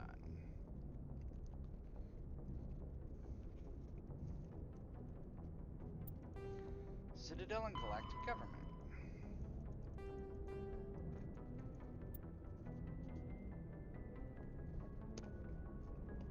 Although the Citadel is equipped with a mass effect generating element zero cores, most of the gravity on station is generated by centrifugal force. Okay.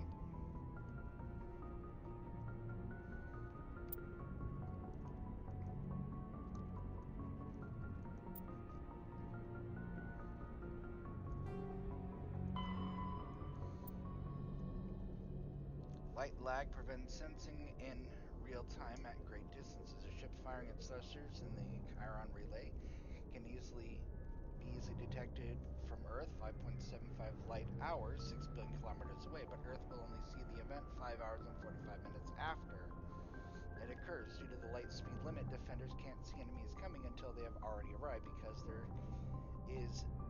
there is FTL travel and communication but no FTL sensors, frigates are crucial for scouting and picket duties.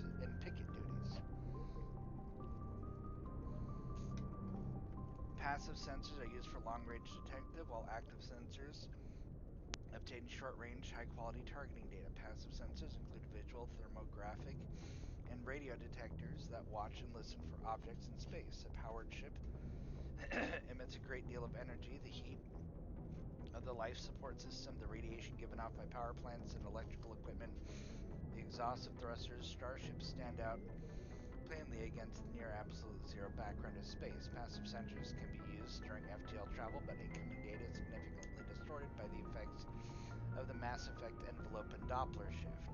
Active sensors are radars and high-resolution LiDARs, laser detection and ranging, that emit a ping of energy and listen for return signals. LiDARs have narrower fields of view than radars, but LiDAR resolution allows image and detection objects to be assembled. Active sensors are useless when a ship is moving at FTL speeds.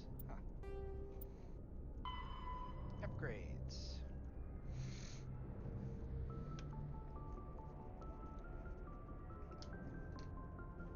The development of practical manufacturing omni tools allowed modern militaries a great deal of flexibility in equipment loadouts.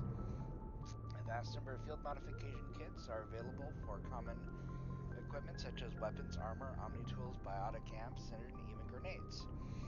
An upgrade kit consists of less than a dozen unique parts and an optical storage disk. When loaded into an omni tool, the OSD provides all the technical specifications required to manufacture the tool and additional parts necessary to install the upgrade onto another piece of equipment.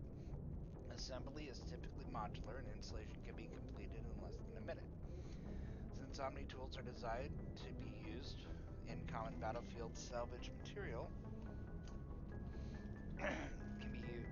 designed to use common battlefield salvage materials such as plastics, ceramics, and light metals, rendered into semi-molten omni gel for quick use.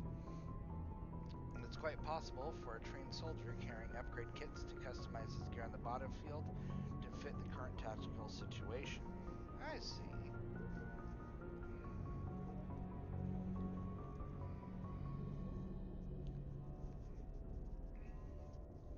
Sorry, I gotta clean something that I spilt.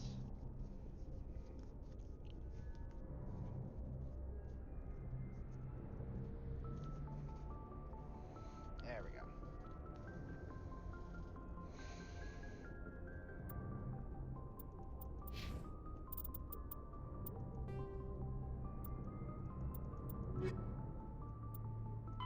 "50,000 years ago, the Protheans were the only spacefaring species in the galaxy. They vanished in a swift galactic extinction.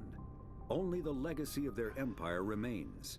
They are believed to have built the mass relays and the Citadel, which have allowed numerous species to explore and expand throughout the galaxy. Prothean ruins are found on worlds across the galaxy. While surprisingly intact for their age, functioning examples of Prothean paleotechnology are rare. Time and generations of looters have picked their dead cities and derelict stations clean. Some believe the Protheans meddled in the evolution of younger races. The Hanar homeworld of Kajay, for example, shows clear evidence of former Prothean occupation. The presence of a former Prothean observation post on Mars has caused a rebirth of interventionary evolutionists among humans. These individuals believe the god myths of ancient civilizations are misremembered encounters with aliens. The Geth are a humanoid race of networked AIs. They were created by the Quarians 300 years ago as tools of labor and war. When the Geth showed signs of self-evolution, the Quarians attempted to exterminate them. The Geth won the resulting war. This example has led to legal, systematic repression of artificial intelligences in galactic society. The Geth possess a unique distributed intelligence. An individual has rudimentary animal instincts, but as their numbers and proximity increase, the apparent intelligence of each individual improves. In groups, they can reason, analyze situations, and use tactics, as well as any organic race. Geth space is located at the trailing end of the Perseus Arm, beyond the lawless Terminus systems. The Perseus Veil, an obscuring dark nebula of opaque gas and dust, lies between their space and the Terminus systems.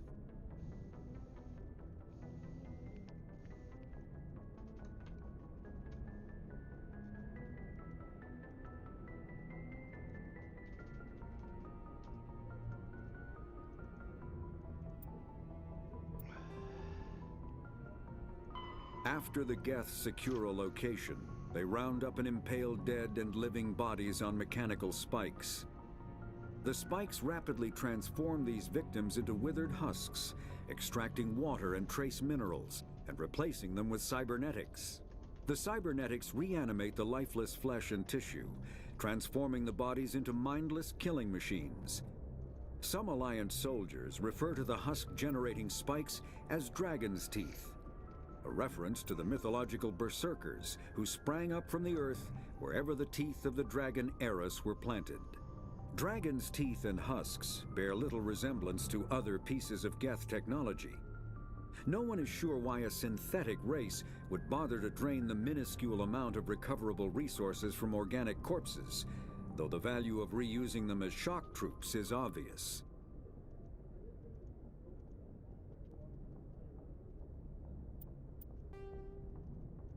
The Citadel is an ancient deep space station, presumably constructed by the Protheans.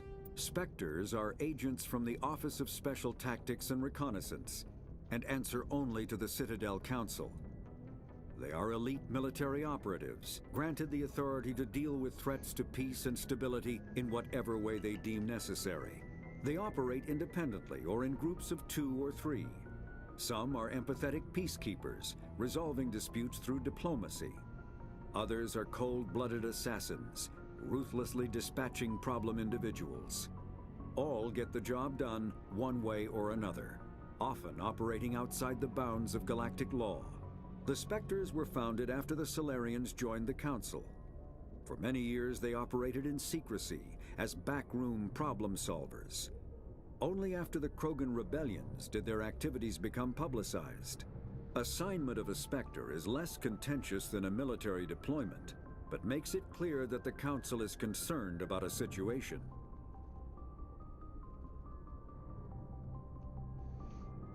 Okay, Humanity's first contact with an alien race occurred in 2157. At that time, the Alliance allowed survey fleets to activate any dormant mass relays discovered, a practice considered dangerous and irresponsible by Council-aligned races. When a Turian patrol discovered a human fleet attempting to activate a relay, they attacked. One human vessel survived, retreating to the colony of Shanxi. The Turians followed, quickly defeating the local forces. Shanxi was occupied, the first and to date only human world to be conquered by an alien species. The Turians believed the handful of ships they defeated represented the bulk of human defenses, so they were unprepared when the Second Fleet, under Admiral Castany Drescher, launched a strong counteroffensive, evicting them from Shanxi. The Turians mobilized for full-scale war, drawing the attention of the rest of the galaxy. The Council quickly intervened, forcing a truce. Fortunately for humanity, the First Contact War was ended with a diplomatic solution. The Systems Alliance isn't... The Terminus systems are located on the far side of the Attican Traverse, beyond the space administered by the Citadel Council or claimed by the Human Systems Alliance. It is populated by a loose affiliation of minor species, united only in their refusal to acknowledge the political authority of the Council or adhere to the Citadel conventions. Their independence comes at a price. The Terminus is fraught with conflict. War among the various species is common, as governments and dictators constantly rise and fall. The region is a haven for illegal activities, particularly piracy and the slave trade. At least once a year, a fleet from the terminus invades the nearby Attican Traverse. These attacks are typically small raids against poorly defended colonies. The Council rarely retaliates, as sending patrols into the terminus systems could unify the disparate species against their common foe, triggering a long and costly war. Not a long and costly war. Alright, weapons, armor, and equipment.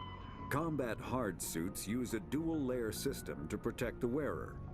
The inner layer consists of fabric armor with kinetic padding.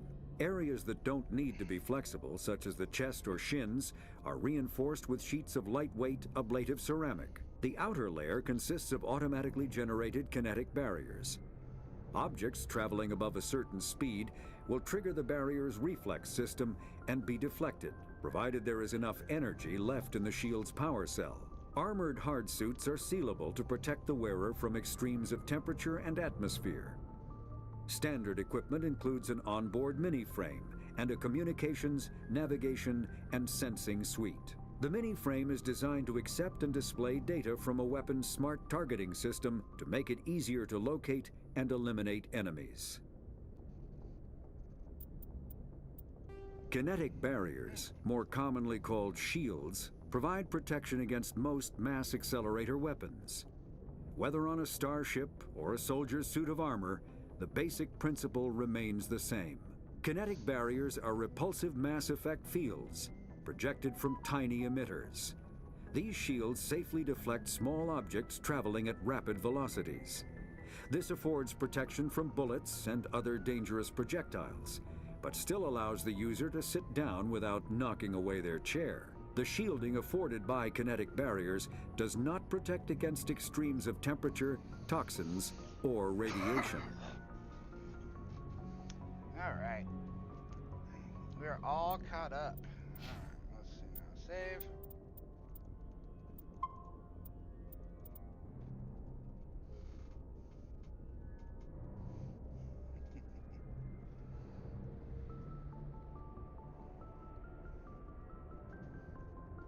Okay.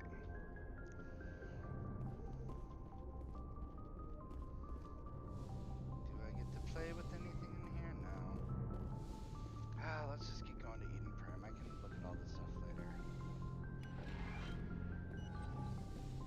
Codex thing. Yay. Hey, Commander. I'm glad you're okay, Commander. The crew could use some good news after what happened to Jenkins. Jenkins was a valuable part of this crew. Part of me feels guilty over what happened. If Jenkins was still alive, I might not be here.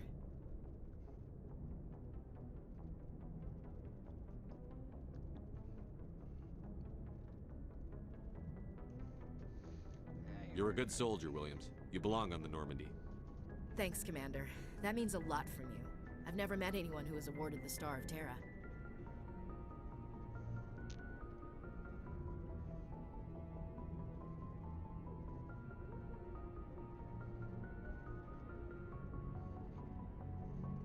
Things were pretty rough down there.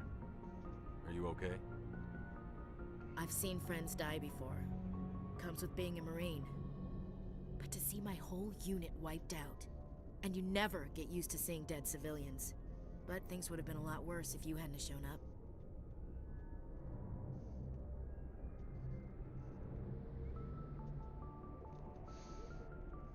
We couldn't have done it without you, Williams. Thanks, Commander. I have to admit, I was a little worried about being assigned to the Normandy. It's nice when someone makes you feel welcome. I think you're gonna fit in here just fine, Williams. Thanks, Commander. You're not gonna replace Jenkins, Ashley. He was twice the soldier you were. Sorry.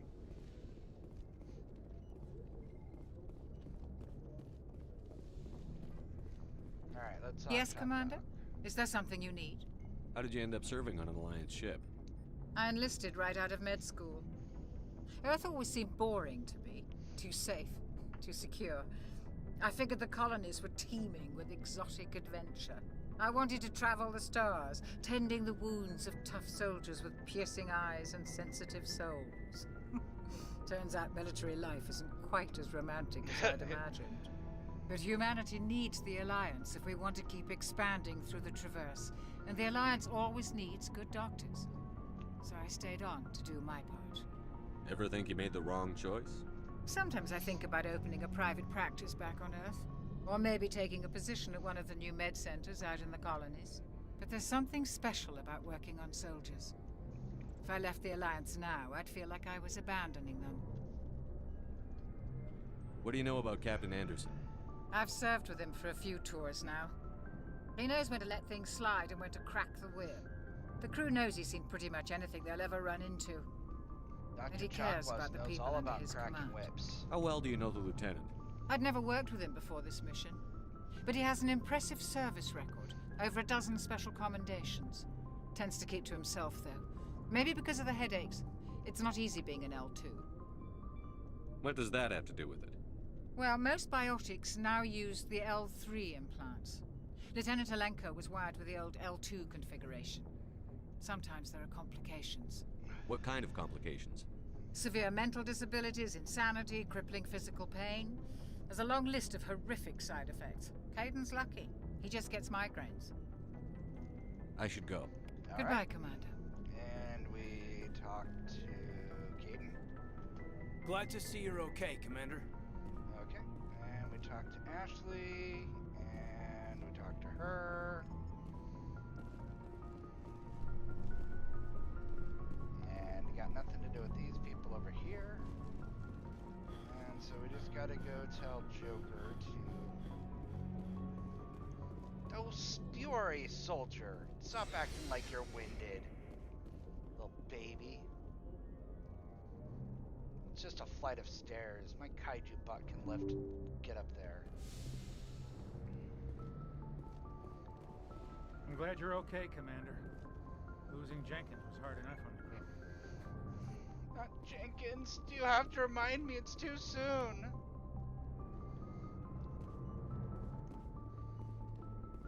I'm just really broken up over the Jenkins.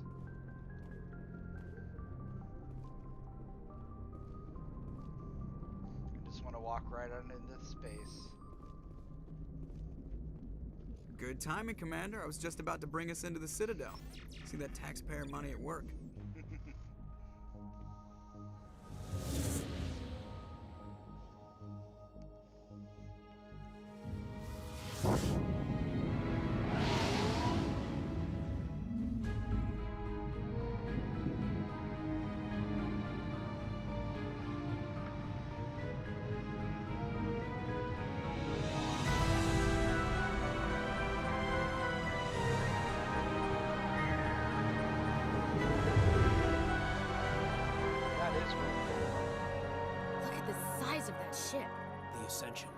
Flagship of the Citadel fleet. Well, size isn't everything.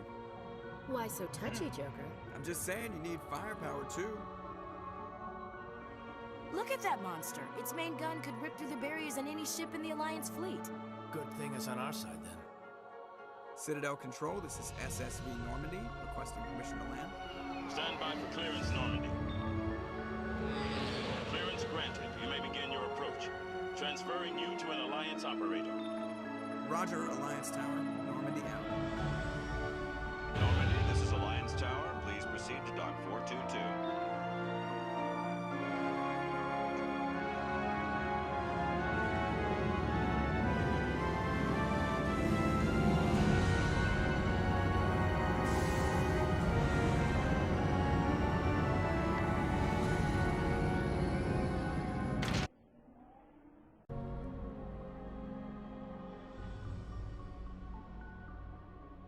This is an outrage!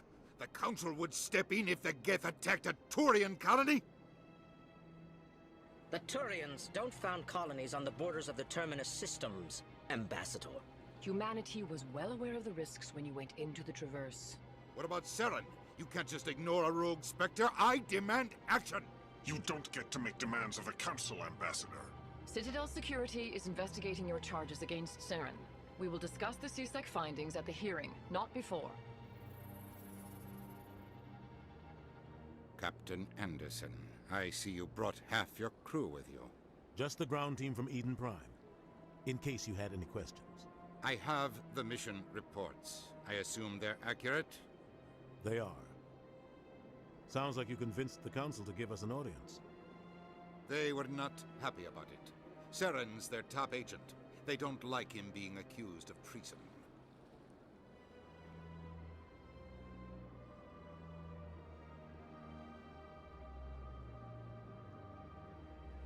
Saren's a threat to every human colony out there. He needs to be stopped. The Council has to listen to us. Settle down, Commander. You've already done more than enough to jeopardize your candidacy for the Spectres. The mission on Eden Prime was a chance to prove you could get the job done. Instead, Nihilus ended up dead and the beacon was destroyed. That's Saren's fault, not his. Then we better hope the CSEC investigation turns up evidence to support our accusations. Otherwise, the Council might use this as an excuse to keep you out of the Spectres. Come with me, Captain. I want to go over a few things before the hearing. Shepard, you and the others can meet us at the Citadel Tower, top level. I'll make sure you have clearance to get in. And that's why I hate politicians. It's a necessary evil. Alright, let's...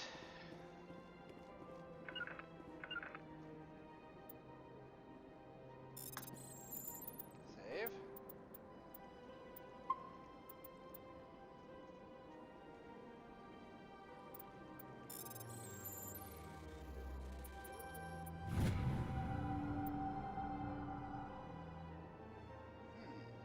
Captain Hendrickson reported some unusual energy readings during a patrol in the Argos Row cluster. She had particular concerns about the Hydra system, but was recalled before her team could investigate further. No patrols are scheduled for that sector. Do we want to send in a recon team? Huh.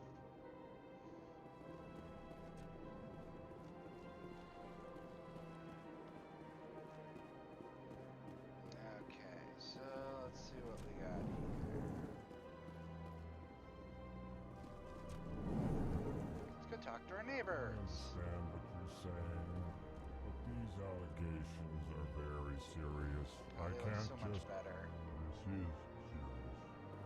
My reputation is at stake. I spoke with the consort in confidence, and her alone, and she betrayed that confidence. All right. EarthClan, you are in the wrong place, I think. Your ambassador is next door in the large office. Chastising remark. Don't be so rude, Dan. At least introduce yourself. I am Din Korlak, Volus ambassador. Is there something I can do for you, EarthClan? You seem to have a bit of a chip on your shoulder, Din. You humans are new to the Citadel, and yet the Council has granted you great favor. Chastising rebuke, Din. Your species has always been granted many concessions. Volus territory has expanded tenfold since coming to the Citadel. Details. We still have no real say in the decisions that affect Citadel space. What is this place? You are in the embassy for the Volus and the Alcor.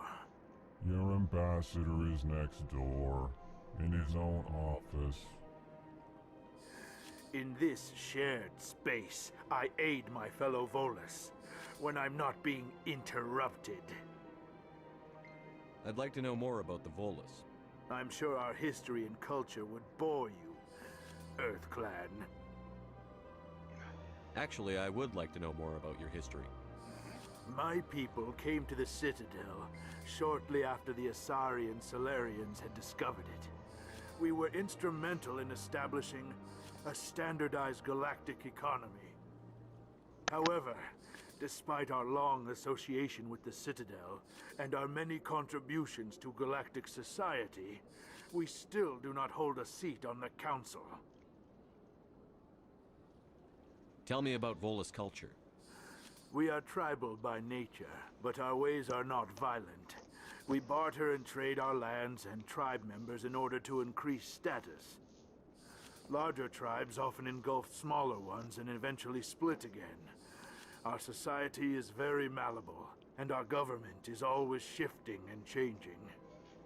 Since we're not physically adept, we trade our services for protection. What is it you do here? I look out for the best interests of the Volus people. No easy task considering how often we are overlooked by the Council. Chastising rebuke, Dan. The Council favors your species greatly. You are naive. The Earth Clan will be invited to the Council long before our species will. Why aren't the Volus or Alcor part of the Council? All species must prove themselves before they join the Council. All but the Earth Clans, it would seem. Dismissive. Ignore the Volus ambassador, human. He is incorrect in his assessment. Really? How long have we been waiting? How long do you think we'll continue to wait? Bah, this talk is wasted on the humans. Goodbye, Ambassador. Yes, yes. Good day, Earth Clan.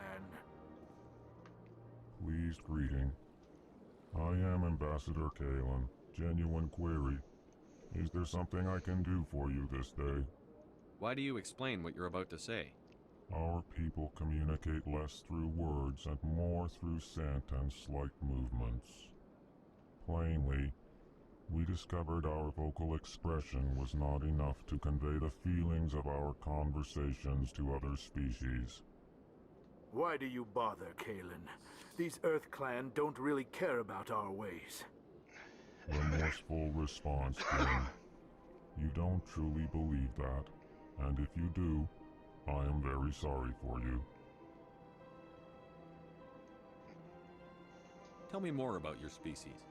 Genuine enthusiasm. I delight in telling the history of my people. It is agreeable to share our culture with others. Tell me about the history and origins of the Alcor. The Alcor were just beginning to explore Council space when the Asari first made contact with us.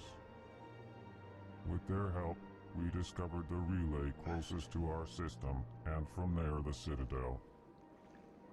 Proudly, within one lifetime we established a regular route to the Citadel, and quickly became one of the more active species living on this great station. I'd like to know more about the culture of the Alcor.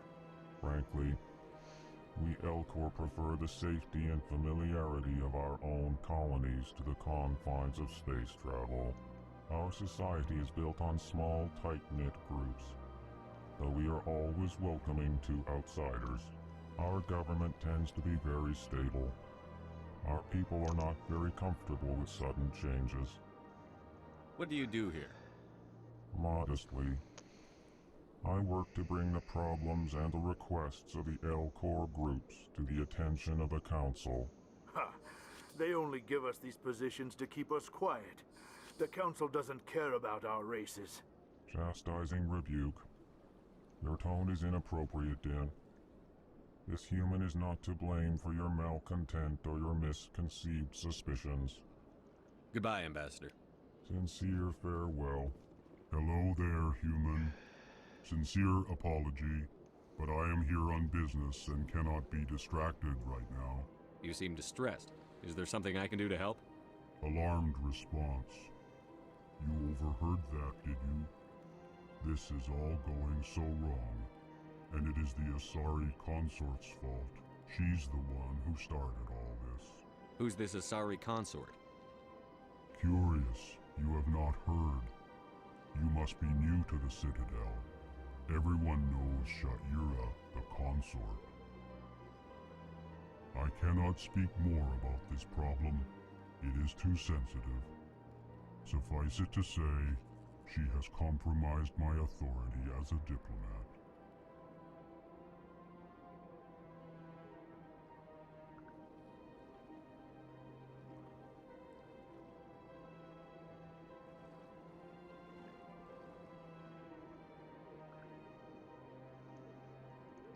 Where can I find the Asari consort? She is across the bridge from here. Her offices are easy enough to spot. Good day, human.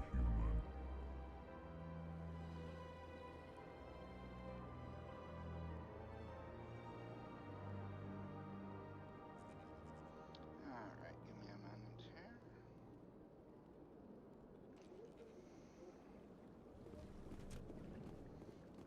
There's those guys. But I don't see anything else to really scan or do.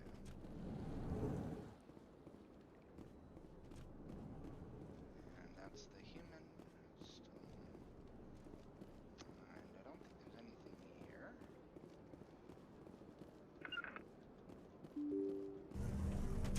This leads out. Alright. Welcome to... Good day, Commander. The human ambassador is up the stairs, first room on the right. You know who I am? Yes, I receive reports on all newly arrived dignitaries and notable people. What is this place? This is the Presidium. More specifically, you are at the Citadel Embassies. If you have more questions, please access Savina.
What's that?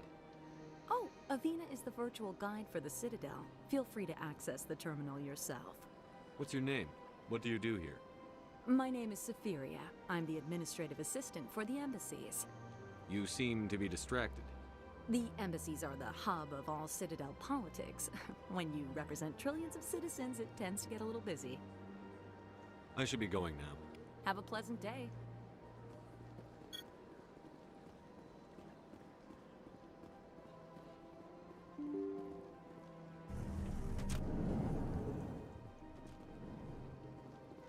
I don't think I've been up here yet. Oh. I can't believe I landed a job here. This place is fantastic.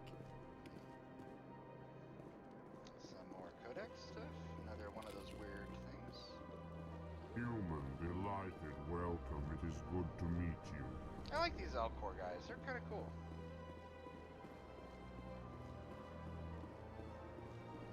And what's over here? Oh, there we go. Commander Shepard, I didn't expect to see you here. Did Ambassador Udina send you? I came on my own. I need information. You humans are always so curious, always sticking your fingers into someone else's pie. Is that the right expression? Never mind. Forget I asked. Was there something you needed, Commander? I get the feeling you're not too fond of humans. No, I just don't trust your kind. Not yet. You humans are eager to take all the power you can get, and you're being given a lot.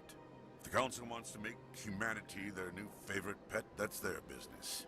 But I don't have to like it. What do you know about the Spectres? They're the right hand of the Council, or so they like to be called. More like the underhanded side of the Council. What do you have against the Spectres? I can't abide any organization that considers itself above the law. Especially when it's left up to each individual Spectre to decide when and how to bend the rules. Sometimes you have to bend the law to keep people safe. I've been with CSEC for 30 years. I've never had to break the law to do my job, not once. Yeah, right. You expect us to believe none of your officers are corrupt? There are over 200,000 CSEC agents. Some of them are going to be bad. But we don't turn a blind eye to corruption like the Spectres do. We do our best to find and punish any officer who breaks the law. Spectres. They'll never come under that kind of scrutiny. The galaxy needs people like that. People who do the dirty jobs. I agree. But they need to be held to a higher standard. They need to be accountable. Saren's out of control. We both know that. But because he's a Spectre, the Council doesn't want to do anything about it. Is that the kind of person this galaxy needs? But not all Spectres are like Saren. True. But the potential is always there. Tell me about CSEC. CSEC provides necessary police and security services throughout the Citadel. We're a civilian government agency, though many of our members have had military training. Of course, as the CSEC representative to the Council, I spend most of my time liaising between the two. Tell me about your investigation into Saren. Sorry, Commander. I don't make a habit of giving out details about ongoing investigations. I'll be going now. Goodbye, Commander.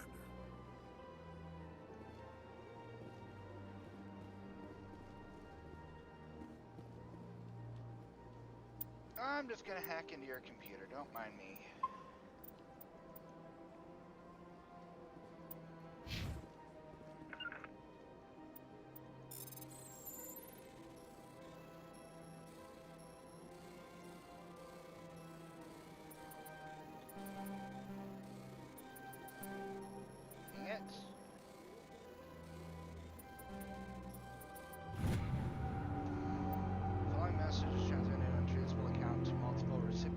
The Extranet for the monitoring of the situation is warranted.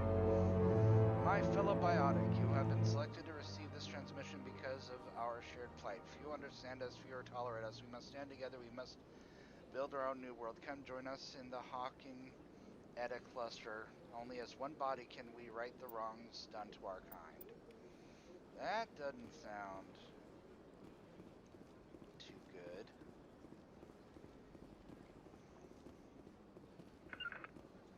Big place.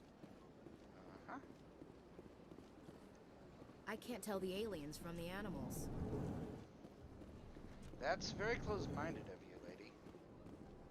This place seems strange. I wish there were more humans around. You're in the middle of an alien. Don't believe the room. What do you want? Oh, Commander. Is there something I can do for you? Relax, Private. This isn't an inspection. Right, sorry. What can I do for you, Commander? What can you tell me about the Asari consort? Well, she's an Asari who works here as... That is, she helps people with things. You never went to see her, did you, Fredericks? No, I never did. I couldn't afford it. It costs half a year's credits just to go in and talk to her. Can you at least tell me where I can find her? Sure. She's across the bridge from the embassies. Thanks, kid. Have fun. Try not to get into too much trouble. I will. Have fun, that is. Let's talk to Nessa. I don't have time to talk now. I'm very busy. Hello, Commander. Can I get you something? What have you got? Information, mostly. Would you like to know about some points of interest nearby? Yeah. What's going on around here? Well, you found the embassies. Not much going on here. Across the bridge, you'll find the bank, the Emporium, and Shaira's. If you haven't heard of her, you soon will.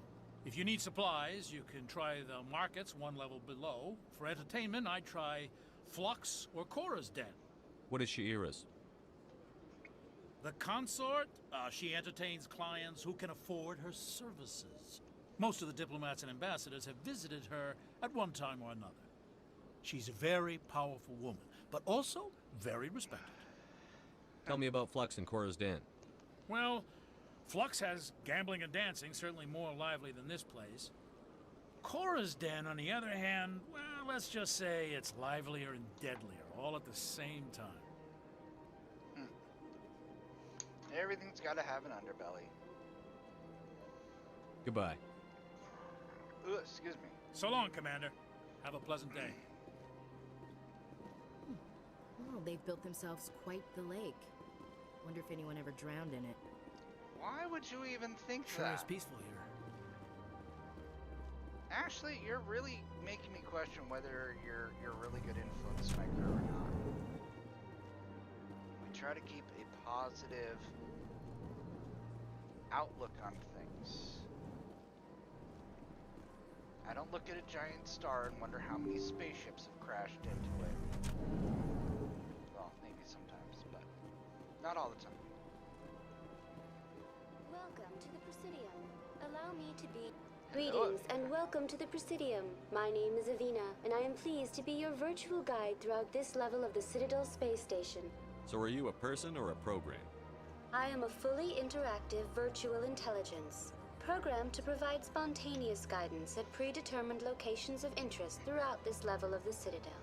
I may also be contacted through any of the Presidium VI terminals, should you require assistance.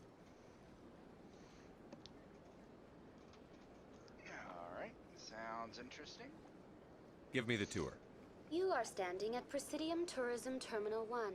On either side of this lobby are the embassies of the various Citadel races, along with CSEC headquarters. On the far end of this level, you can see the Citadel Tower, where the Council meets regularly to discuss matters of interstellar importance.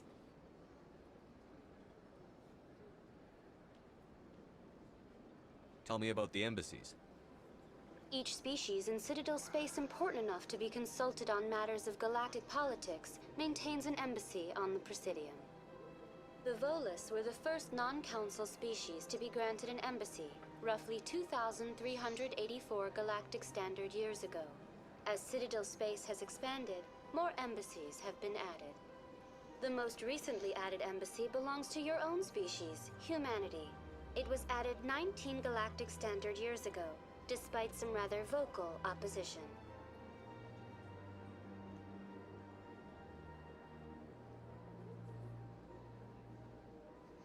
Why were people trying to keep my species out?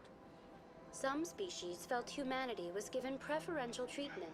It often takes a century or more before a new species is granted an embassy. The Council gave a great deal of thought to this matter. In the end, they decided humanity's impact on Citadel space was significant enough to warrant an embassy. Do you agree with their decision? I am not programmed to make that kind of qualified judgment. My code is limited to information and simple interaction simulations. How come the Volus were the first species given an embassy? In the early years following the formation of the Council, the Volus were, apart from the Asari and Solarians, the most populous and widespread species in Citadel space. They established many new colonies and trading outposts, and they petitioned the Council for a greater role in determining interstellar policy. In recognition of their work to expand interstellar trade and establish a standardized galactic economy, the Volus were granted an embassy here on the Citadel. Why weren't they made a council race? The Council races have extensive responsibilities. They must provide personnel and ships for the Citadel fleets. They often provide economic aid in times of disaster. It would be unfair to demand such an enormous burden of a species unable to meet these obligations. The embassies allow lesser species to have a voice on the Citadel.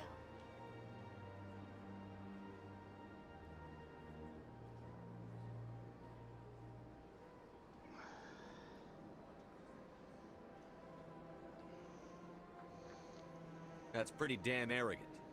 I apologize if my personality has offended you. Please submit all formal complaints in writing to the Citadel Tourist and Visitor Board. I want to know more about Citadel Security. Citadel Security serves as law enforcement for all regions of the Citadel, though the majority of officers serve in the wards. Executor Palin, a Turian, is the current head of CSEC, but individuals from virtually every species across Citadel space serve as officers beneath him. If you wish to learn more, Executor Palin's office is located in the CSEC headquarters just across the lobby. Do you know anything about Spectres? The term Spectre is derived from the branch of Special Tactics and Reconnaissance. Each Spectre agent is handpicked by the Council. Their primary role is preserving galactic stability and resolving volatile situations that cannot be handled through normal political channels. In this role, they are granted extraterritorial rights and jurisdictions. Spectres answer to no law or authority except the Council itself. What can you tell me about the Citadel Council? Originally, the Council consisted of representatives from the Asari and Solarians, the two dominant species in Citadel space. Roughly 1,304 galactic standard years ago, Turians were invited to join the Council in recognition of the role they played during the Krogan Rebellion. Since then, the three Council races have worked together to ensure the peaceful coexistence of the galactic community, while preserving individual autonomy for each species. It can't be as simple as that. There must be problems somewhere in the system. I am not programmed to make that kind of qualified judgment. My code is limited to information and simple interaction simulations. Goodbye. Goodbye, and thank you for using Avina. Please enjoy your visit to the Citadel.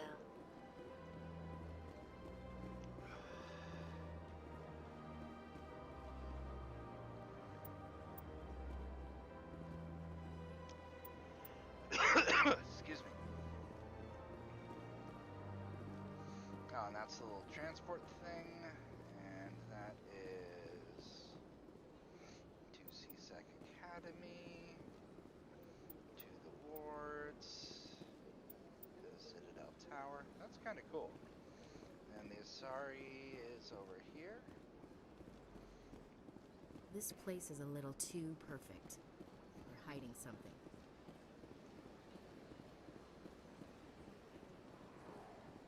I kind of want to see that big giant statue over there.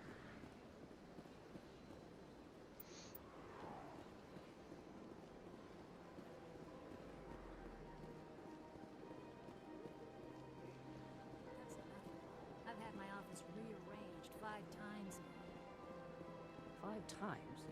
Why? What do they want? How should I know? It's not like Keepers offer an explanation for what they're doing. Yet, everyone just lets them go on doing whatever it is they do. What choice do we have? If you try to stop them, they just shut down and another one replaces it. Just strange that we know so little about them. Not to mention frustrating. Okay, let's see if they'll... Alright. This must be one of the keeper things. Welcome, I am Nelina. I don't recognize you as one of our expected clients today. Would you like me to see when the consort will be able to meet with you? Can't I just go in? I'm afraid not. Yeah, you must understand there are many who seek the but if you wish to leave your name, she'll make every effort to meet with you. Commander Shepard, with the Alliance Navy. Excellent. You should hear something in 3 or 4 months. What do you do here, Nelina? I'm one of the consort's acolytes. Many of the people here today will not see the consort, but they expect to be attended to just the same. It's our job to ensure that they leave contented. What exactly do you attend to? Well, each acolyte has her unique abilities. Some soothe with song, others with conversation. As much as possible, we seek to match the needs of our clients to the skills of our acolytes. My specialty is touch. My fingertips can find every tension point in your body and relieve it. I'd like to try out your services. Excellent. I'll add you to our client list. We should be able to see you in 3 or 4 months. What is the consort? What does she do? It's difficult to explain. She's many things to many people and something different for each. Some seek her for advice, some for entertainment, others still for pleasure. Most of the time, our clients won't realize what they were seeking until after she has provided it for them. You make her sound like some kind of oracle. No, not in the usual sense. She's merely a woman with remarkable compassion and a generous spirit. I suggest you make an appointment and see for yourself. I think I'm done here. Oh, well, I hope you'll return again in the future. Nalina, Yes, Shaira? send the commander up to see me. I wish to speak with him. Yeah. Yes, of course, mistress. Dum dum dum. Huh. It appears the consort has taken notice of you. She'd like to meet with you now. Where do I go? Just head upstairs. She'll be waiting for you. So if I remember correctly, I have to finish her quest without talking to her again. I see even the humans find the consort irresistible. Okay. I can't tell the aliens from the animals. Big place. Yeah, you two are really NPCs. This is my first time. I can't believe I didn't come sooner.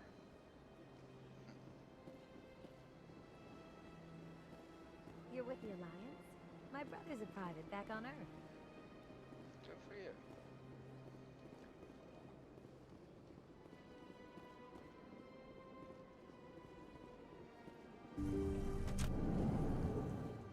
I'm gonna save just so I don't screw this up. Because I want that trinket. And then we go squad. Really? I can't get my charm any higher?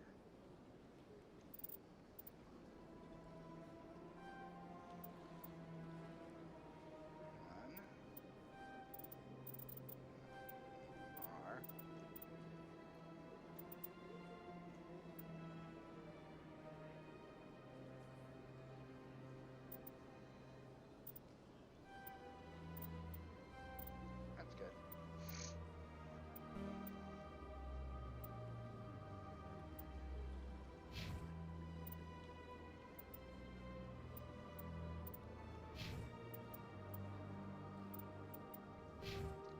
All right.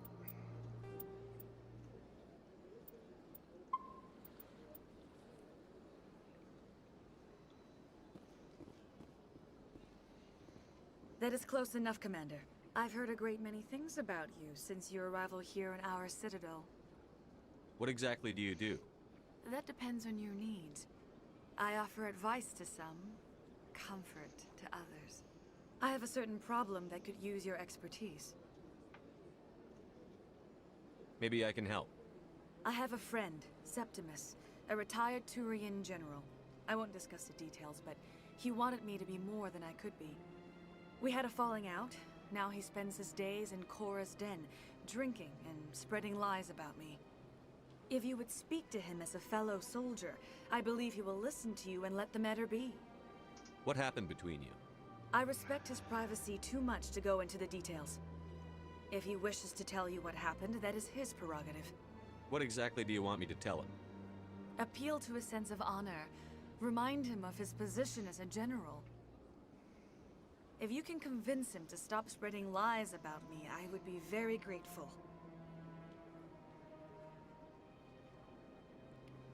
Now I must ask you to take your leave. I have many clients waiting to see me.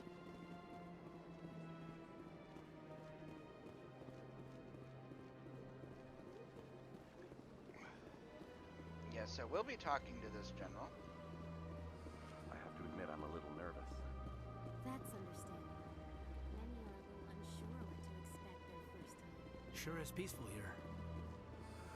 I'd spend all day here if I could. Welcome. It is a pleasure to see you.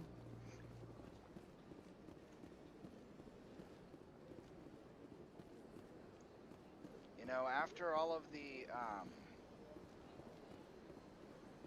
shit, where do I need to go?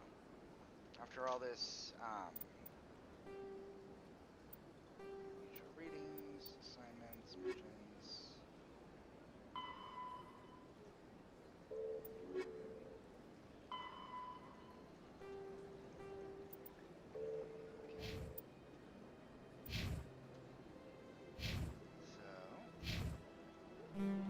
Drag map. That is Avina.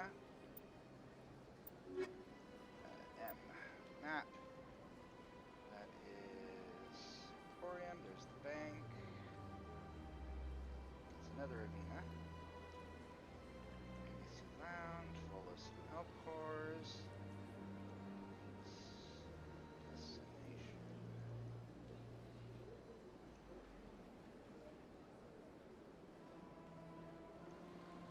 Alright.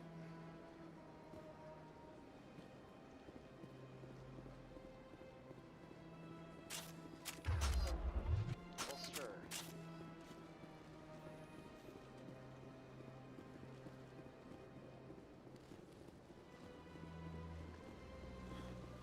Oh, here we go.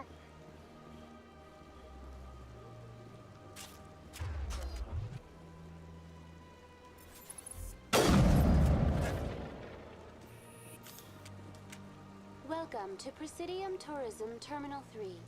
Here in the financial district, a number of businesses offer various goods and services to their exclusive clientele.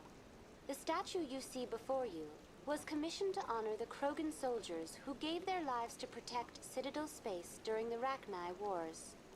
In the aftermath of the Krogan rebellions, several embassies petitioned to have the statue removed. However, this motion was eventually quashed by the Council. Tell me more about the Krogan rebellions. In recognition of their efforts during the Ragnar Wars, the Krogan were granted several new colony worlds by the Council. Over the next 400 years, the Krogan species began to expand.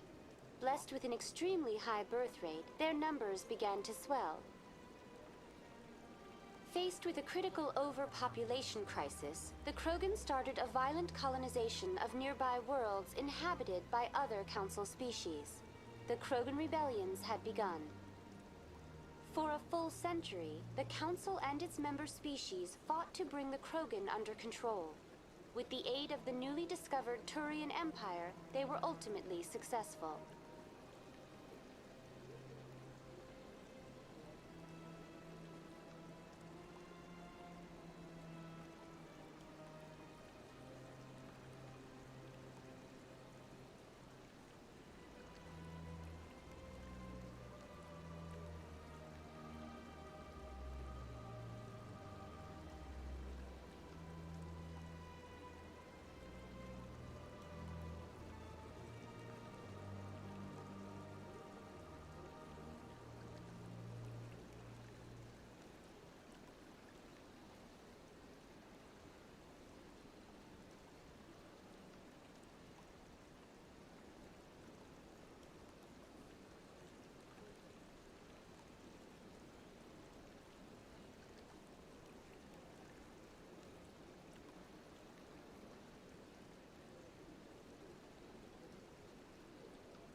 Go do a quick break. I'll be right back. I'm gonna listen to You needed the Krogan to stop the Ragnar.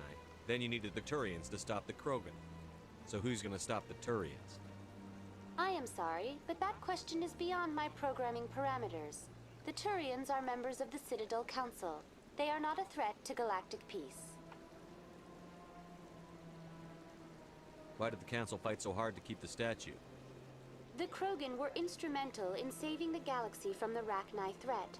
The Council believed this historical fact should not be forgotten. The Council also hoped that preserving the memorial would improve diplomatic relations with the Krogan and bring about a peaceful resolution to the rebellions. Unfortunately, the Krogan refused to negotiate and only surrendered after their population and homeworlds had been ravaged by the Turians. What were the Ragnar Wars? Nearly 2,200 years ago, explorers seeking to expand Citadel space opened up mass relays leading to systems controlled by the Ragnar. A highly intelligent and aggressive insect race, the Ragnar unleashed a war of conquest against the rest of the galaxy that lasted for nearly 3 centuries. The emergence of the Krogan finally turned the tide in favor of the Citadel species. Krogan forces provided the numbers necessary to halt the Rachni advance and drive them back. The Krogan then pursued their retreating fleets. Able to survive the harsh environments of the Rachni homeworlds, the Krogan hunted their enemy to extinction.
About 1 more minute, people.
Alright, I'm back.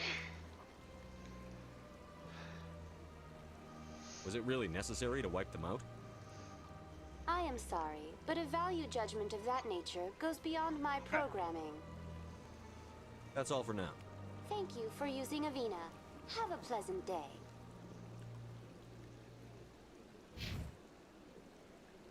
Okay.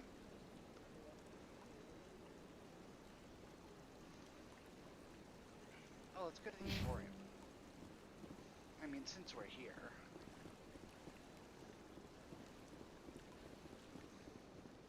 I like that. I like these guys.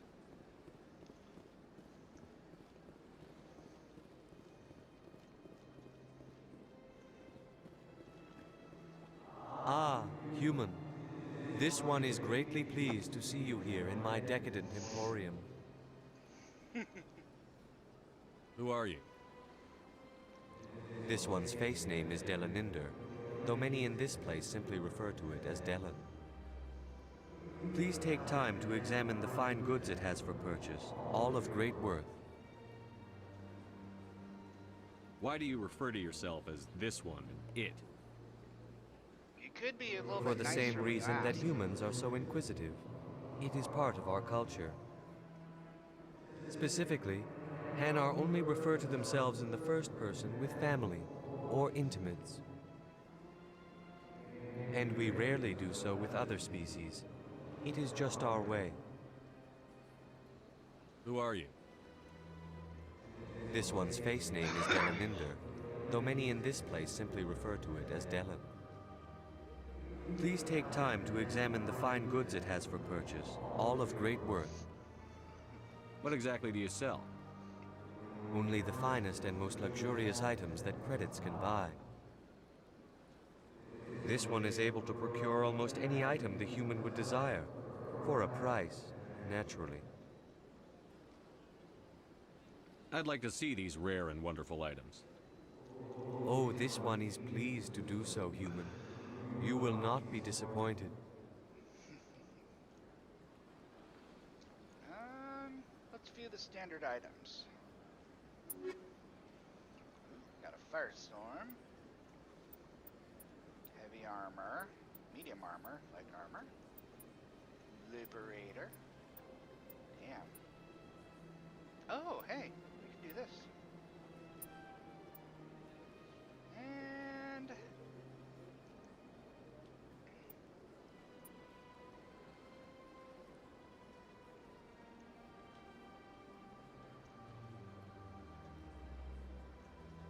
I don't know. What do you think? Explorer 2?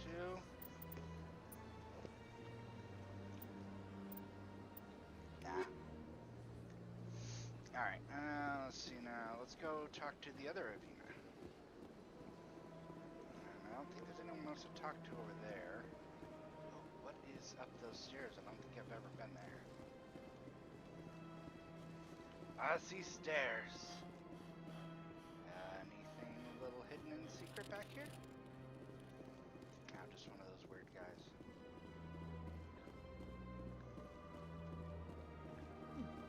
Well, they've built themselves quite the lake. Wonder if anyone ever drowned in it. Please. Okay, so we've done there, we've gone there. What's in here? Oh, Barlavon. What's this? One of the Earth Clan. Ah, a very famous one, yes? You are the one called Shepherd. It is a great honor to welcome the heroes of the Blitz. You've got me at a disadvantage here. Forgive me, Earth Clan. My name is Barlavon. My job makes it necessary for me to keep informed.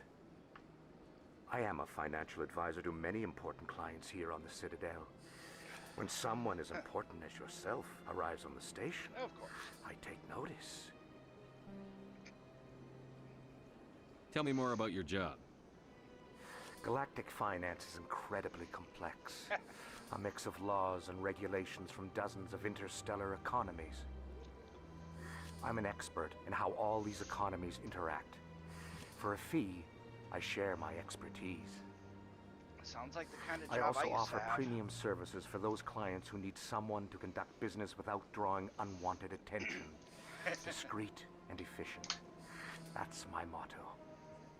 Sounds pretty shady. Everything I do falls completely within the bounds of interstellar commerce law. Even so, many of my clients would prefer their transactions remain undisclosed. For example, suppose a Hanar ambassador was petitioning the Council to reduce tariffs on Hanar goods. How would it look if he had money invested in a Hanar exporting company? Even if his true motives were to help his people, he would be accused of advancing the petition for his own personal gain. I can keep his personal finances private. Still sounds shady to me. Then we can only hope you will never be cursed with a large enough fortune to require my services. I want What's it like living here on the Citadel? The station is without a doubt the greatest wonder in the galaxy. It is a technological marvel, but its true splendor goes much deeper than the hull and engines. From the Presidium to the wards, the entire station is a testament to the success of the Council. All the species of Citadel spaced together in a single, strong community. What makes the Presidium so special? It is the political center of Citadel space. 80% of all intelligent species in the known galaxy acknowledge the Council's authority on interstellar matters. But only the most powerful and influential species have embassies here on the Presidium. This level of the station is reserved for the elite, Shepard. People like us. What are the wards like? The cultural heart of the galaxy. They pulse with the lifeblood of millions of citizens from dozens of different species. You never know what you'll find down in the wards, Commander. It's always full of surprises. Fortunately, most of them are pleasant. Tell me more about your job. I also... Sounds pretty... Even if his true motive... I should go. Goodbye, Commander.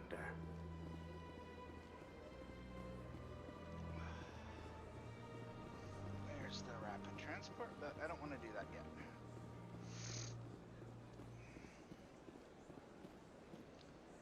I think... Let's see. We did that one. We did that one. Yep, there's one right there.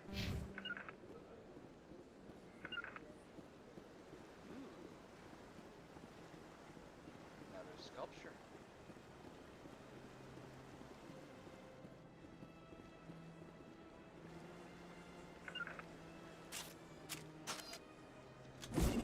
Eat this! No. Holster.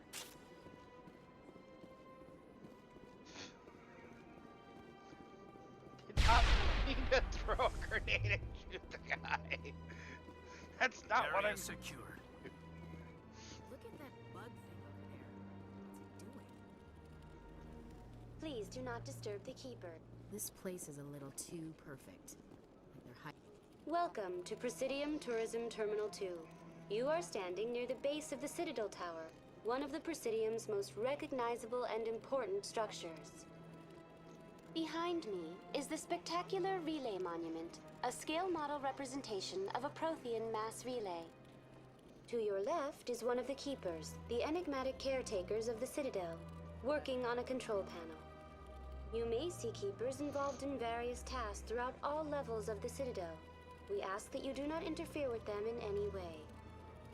The Keepers are essential to the smooth operation of the Citadel. Obstructing their daily work will result in harsh penalties, including incarceration and rehabilitation. Tell me about the Relay Monument. Discovered by the Asari who first arrived at the Citadel, the Relay Monument is one of the station's most interesting and controversial features. What is the meaning behind this striking piece of art? Is it a tribute to Prothean vanity? A reminder of their conquest of the galaxy through mass relay technology? Or perhaps it is a symbol of unity, a Prothean acknowledgement that the relays would eventually lead other species here to the Citadel. No one can say for sure, making the Relay Monument a favorite topic of discussion among academics and scholars. Tell me about the Citadel Tower. Housing both the Council chambers and Citadel Control, the tower is one of the most important buildings on the station. Access to these areas is restricted to those with the appropriate clearance. Tell me about the Citadel Tower. Housing both... Access to these areas is restricted to those with the appropriate clearance. What happens in Citadel Control? Citadel Control handles all incoming and outbound transit. Every ship within 2,000 kilometers of the Citadel is under the jurisdiction of Citadel Control. At peak capacity, they are responsible for monitoring upwards of 1,000 vessels. I'd like to hear more about the Council chambers. The business of the Council, which often has far-reaching effects on the galactic community, is conducted in a room at the apex of the Citadel Tower. The Council chambers themselves are truly a magnificent sight to behold. Typically, only the councilors, ambassadors, and high-ranking officials, along with various support staff, are allowed access. What if someone has business with the Council? The average citizen must go through the proper channels if they wish an audience with the Council. This is usually arranged through their respective ambassadors. Even then, few are given access to the actual Council chambers. In most cases, the ambassador acts on behalf of the citizen. I'm scheduled to have an audience with the Council. Only a handful of visitors to the Citadel are ever granted that privilege. I would be jealous, but that is outside the scope of my programming. I'd like to know more about the Keepers. Little is known about these peaceful servants of the Citadel, though they are essential to the operation and maintenance of the entire station. Citadel regulations protect the Keepers against interference during the performance of their tasks. Failure to comply will result in harsh penalties. Keepers can be seen in all sections of the Citadel, but are typically found in and around the tower. Any particular reason there are so many Keepers in this area? The Keepers do not communicate with other species. It is assumed, however, that the tower houses the Citadel's primary control systems. Many of the station's systems, such as navigation and life support, function automatically. It is believed the Keepers operate those systems from inside the tower's inaccessible core. The Keepers also make frequent appearances in the Council chamber itself, though they appear to be just passing through on their way to some other destination.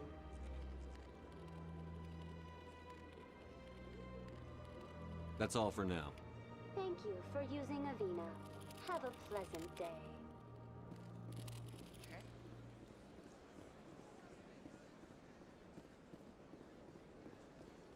Isn't there a third memorial? I don't know, I'm just gonna wander around a little bit. Okay, those are to those, or to those. That is the Citadel.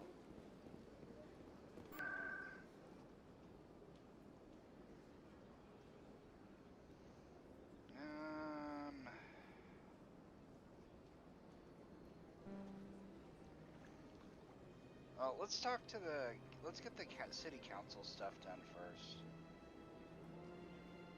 Since I'm here. Oh, this is...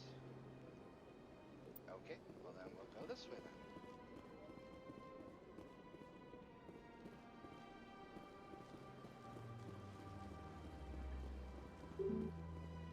Ah! Fine. We will talk to the council. I just want to gamble.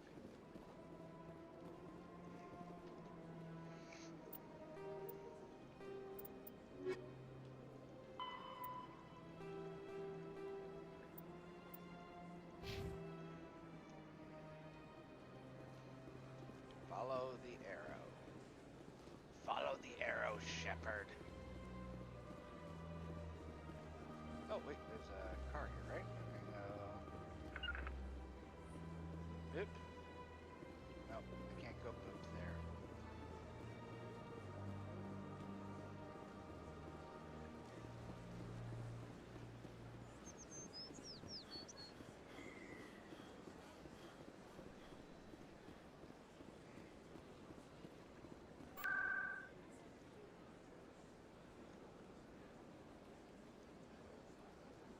Citadel Tower.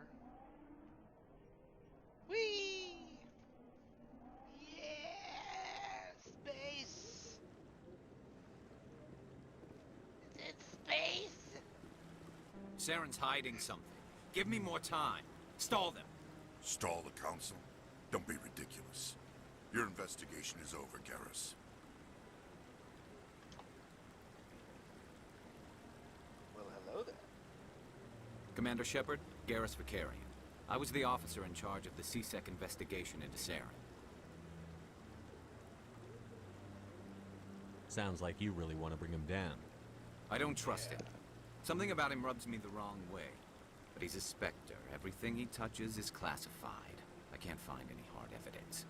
I think the council's ready for us, Commander. Good luck, Shepard. Maybe they'll listen to you.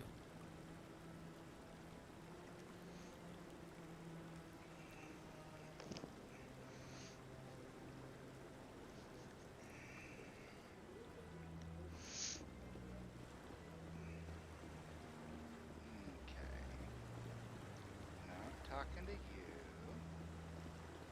What do you guys want?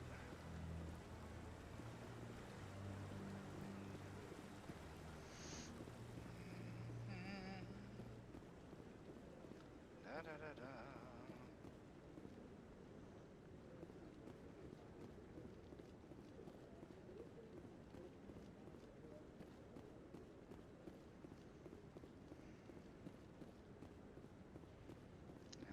Those keeper guys. Rear Admiral Kako.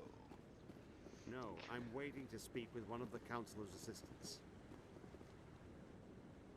Eh? Commander? Ah.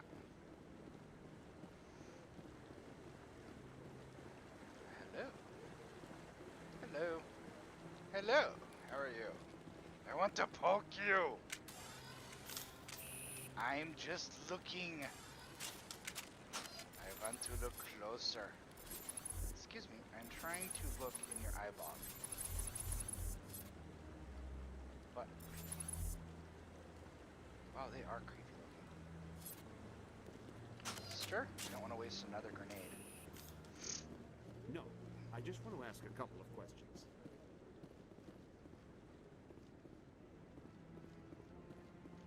Sudua? The hearing's already started. Come on. Let's go, Captain Anderson. The Geth attack is a matter of some concern, but there is nothing to indicate Saren was involved in any way. The investigation by Citadel Security turned up no evidence to support your charge of treason. An eyewitness saw him kill Nihilus in cold blood. We've read the Eden Prime reports, Ambassador. The testimony of one traumatized dock worker is hardly compelling proof. I resent these accusations. Nihilus was a fellow Spectre and a friend. That just let you catch him off guard. Captain Anderson. Yeah, what's wrong with You this? always seem to be involved when humanity makes false charges against me. And this must be your protege, Commander Shepard. The one who let the beacon get destroyed. The mission to Eden Prime was top secret. The only way you could know about the beacon was if you were there. With Nihilus gone, his files passed on to me. I read the Eden Prime report. I was unimpressed. But what can you expect from a human? Saren despises humanity. That's why he attacked Eden Prime. Your species needs to learn its place, Shepard. You're not ready to join the Council. You're not even ready to join the Spectres. He has no right to say that. That's not his decision. Shepard's admission into the Spectres is not the purpose of this meeting. This meeting has no purpose. The humans are wasting your time, Counselor, and mine. Saren's hiding behind his position as a Spectre. You need to open your eyes. What we need is evidence. So far, we've seen nothing. There is still one outstanding issue. Commander Shepard's vision. It may have been triggered by the beacon. Are we allowing dreams into evidence now? How can I defend my innocence against this kind of testimony? I agree. Our judgment must be based on facts and evidence, not wild imaginings and reckless speculation. Do you have anything else to add, Commander Shepard? You've made your decision. I won't waste my breath.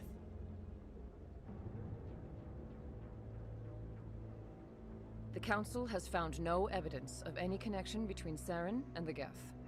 Ambassador, your petition to have him disbarred from the Spectres is denied. I'm glad to see justice was served. This meeting is adjourned.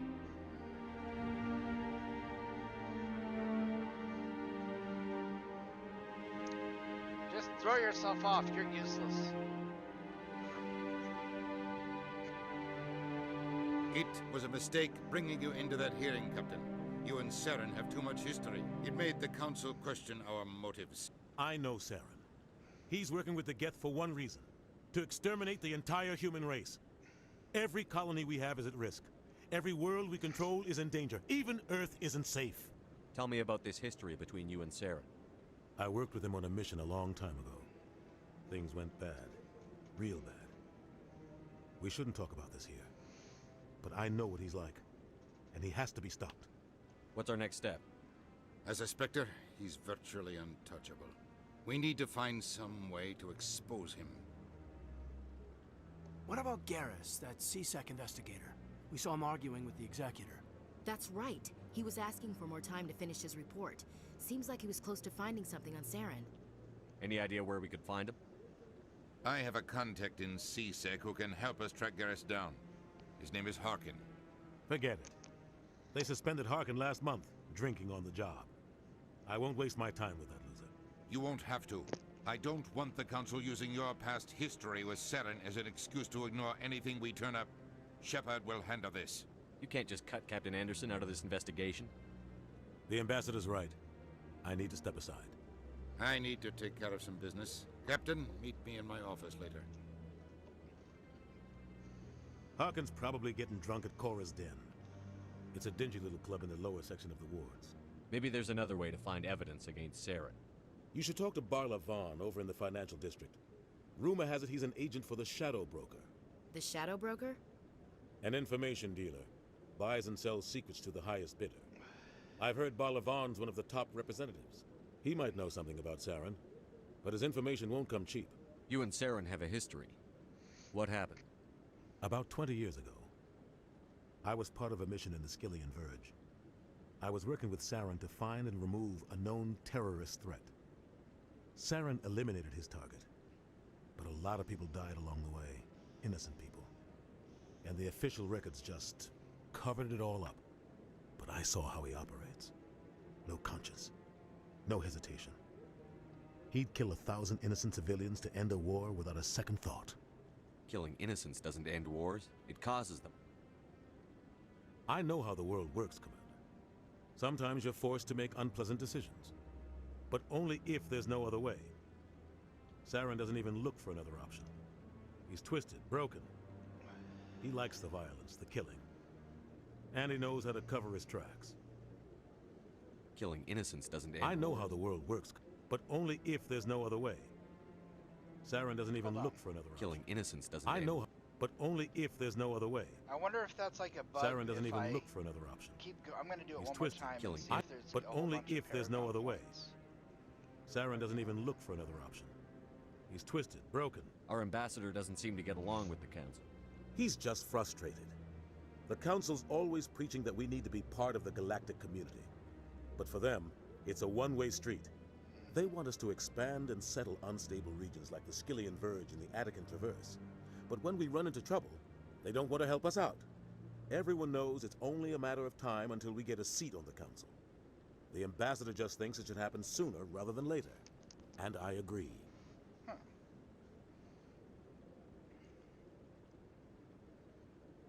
Maybe they'd let us join the Council if we were more willing to cooperate with the other species. Of course they would. If we did everything they told us to, they'd love to have us on the Council. But it wouldn't be much of a deal for us. I understand their side. They don't want us dominating the Council. It's founded on cooperation and alliances. But we have to look out for our own interests too. Who cares if we get a seat on the Council? What's the big deal? If the Council passes a ruling on an interstellar matter, we have to follow it. We don't have the fleets or political allies to defy them. Once we get a seat on the Council, we'll be able to influence those rulings, protect our own interests. No more jumping through hoops whenever we want something. Take this mess we're in now. If humanity had a seat on the Council, we'd just send the Citadel fleet out to take care of Saren and his Geth. Problem solved.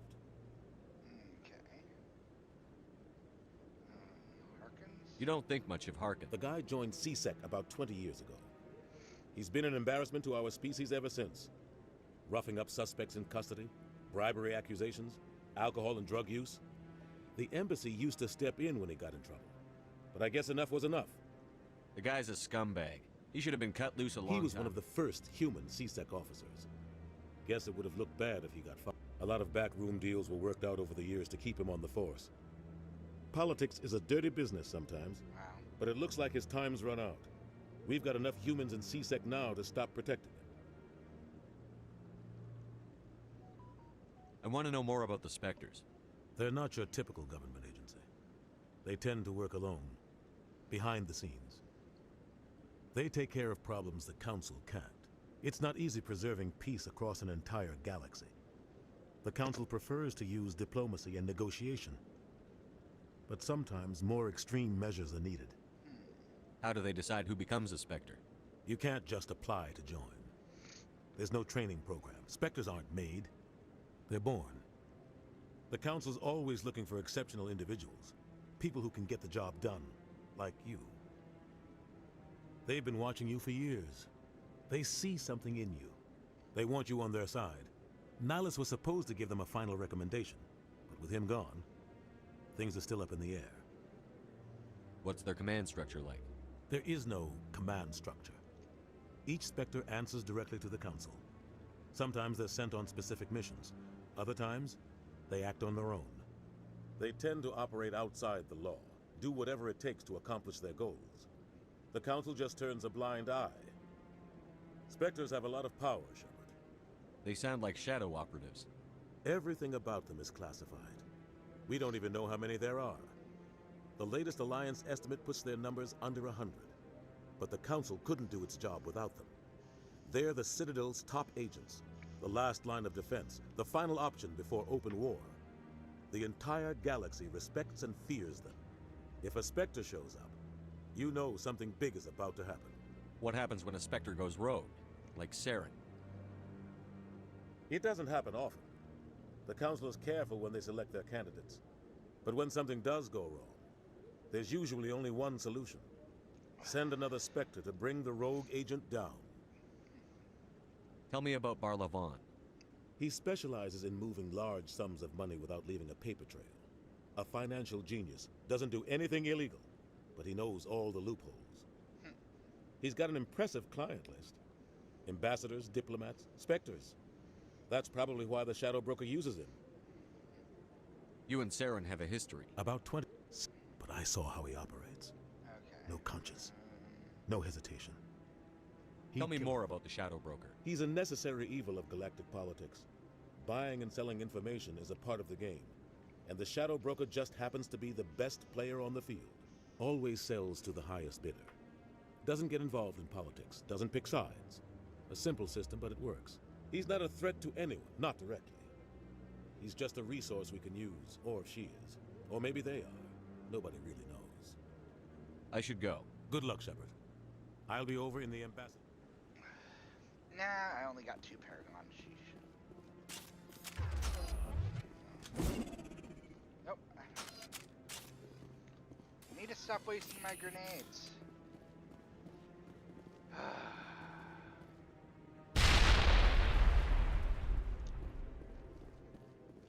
Sorry. Alright, so where are we going next?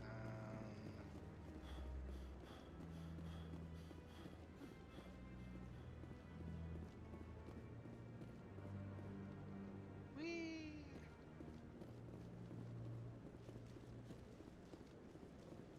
Alright, so what now?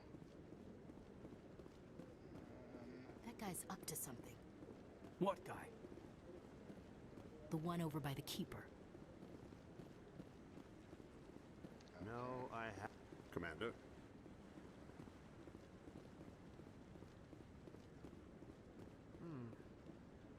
What? Oh, no, I wasn't. Never mind.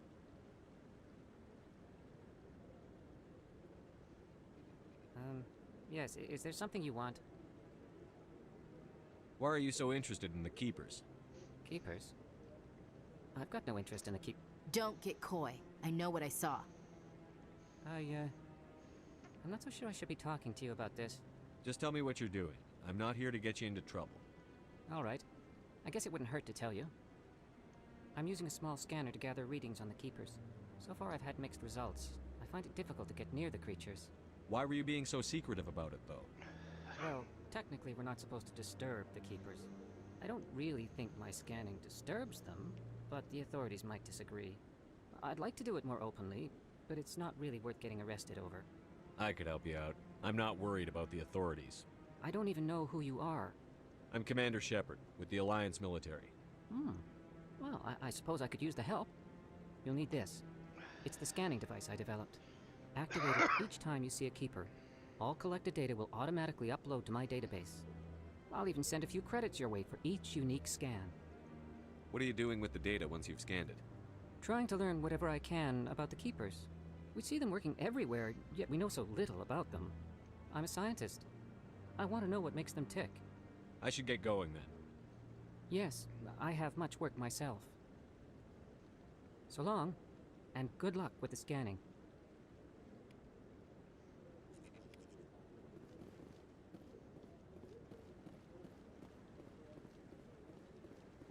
Yeah, Commander.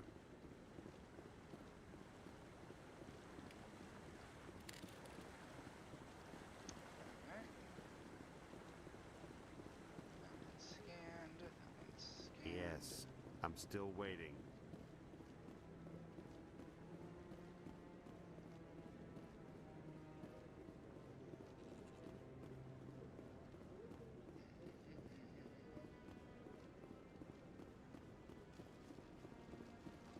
Any Keepers over here?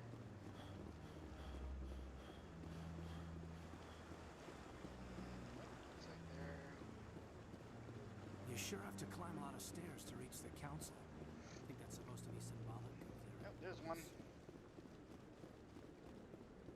Don't be ridiculous. The Volus won't be joining the council for years. I'm not so sure. The humans are making a strong push, and you can bet the Volus will be right on their coattails if they succeed. Allowing the humans to join us is a sound strategic move.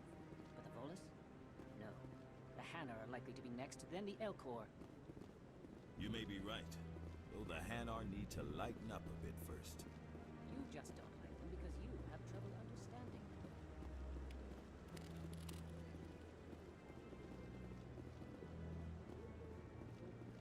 Maybe. But I wouldn't believe everything you hear. That's just it. I'm hearing it everywhere.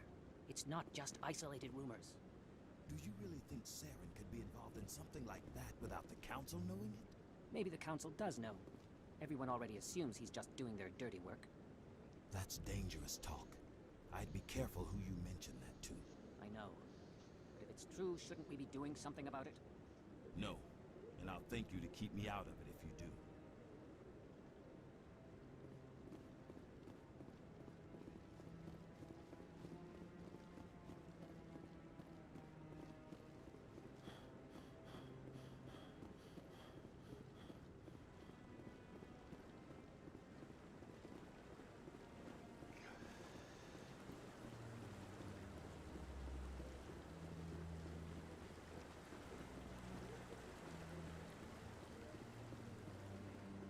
Shepard, you need to get into better shape.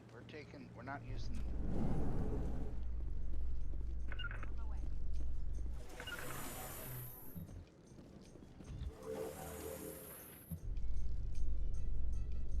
I can't believe the Council ignored all the evidence against Saren.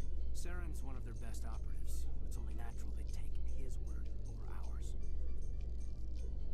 Oh, so now we just chase leads while this smug Turian runs around with his Geth troopers. That's politics, Chief. I hate politics.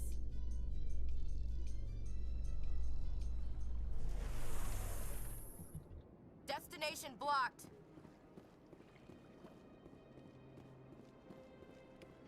Welcome to Presidium For your convenience, this terminal is programmed with information on the tower, the relay monument, and the keepers. That's all for now. Thank you for using Avina. Have a pleasant day. Please do not disturb the keepers.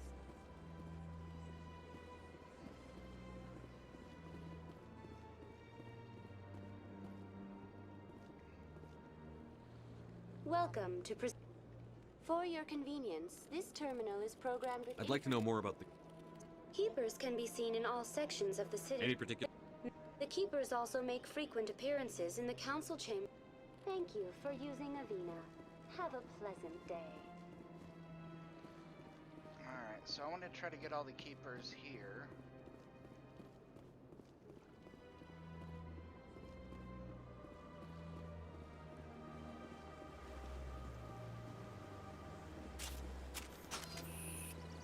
Holster.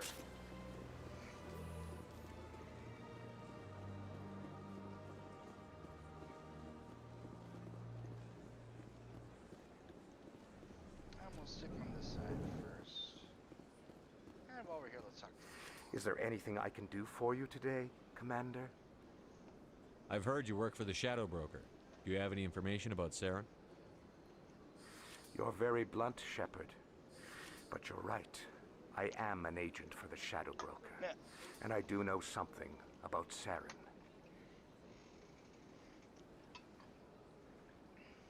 I hear your information can be expensive. Normally, this information would cost a small fortune. But these are exceptional circumstances. So I am going to give it to you for free. What's the catch? There is no catch. The Shadow Broker is quite upset with Saren right now. They used to do a lot of business until Saren turned on him. That's what happens when you deal with a traitor like Saren. No matter what you think of Saren, he's not stupid. He knows the Shadow Broker is a valuable ally. Turning on him doesn't make sense. Not unless something huge was at stake. I don't know the details, but the Shadow Broker hired a freelancer to deal with it. A Krogan mercenary.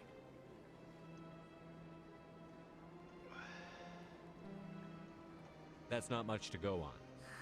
I just told you that the most famous Spectre in the galaxy betrayed the Shadow Broker. Speak with the Krogan if you want to learn more. I heard he was paying a visit to Citadel Security. If you hurry, you might catch him before he leaves the academy. Isn't it strange that a Krogan would want to speak with C-Sec? Very. However, I doubt the visit was entirely his choice. You'll need to speak with him if you want to know more. Tell me more about the Shadow. Most people think I deal in finance, but the Shadow Broker is the true master. Every day he buys and sells secrets that could topple governments, always giving them to the highest bidder. Yet somehow he never seems to upset the natural balance of power. All those secrets being passed around seem to even out. Nobody ends up with an advantage in the end. Any guess what his identity might be? I don't know. Nobody does. A Shadow Broker could be any race, any gender. I have a theory that it's actually an entire group working under one identity. How else could they juggle so many contacts at the same time? How else could they keep all that information from getting crossed? But they've got the perfect setup.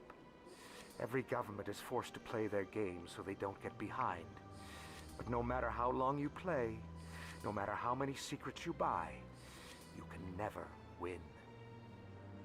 I thought you'd know more about the man you work for. From time to time, I come across information I sell to the Shadow Broker. The more you know, the more dangerous the game becomes. I don't like danger, Commander. I'll leave that to you. I should go.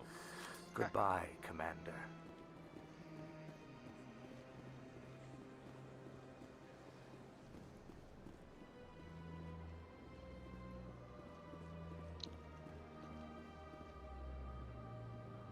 Commander, it is good to see you again. Would you care to see I think I'll be going. Return soon. This one receives new shipments regularly.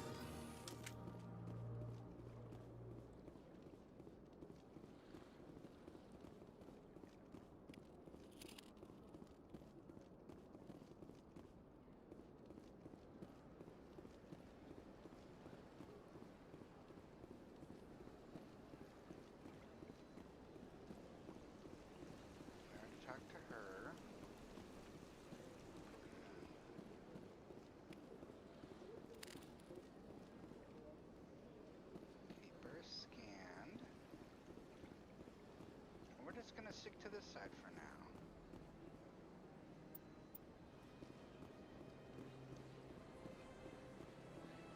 Get this guy.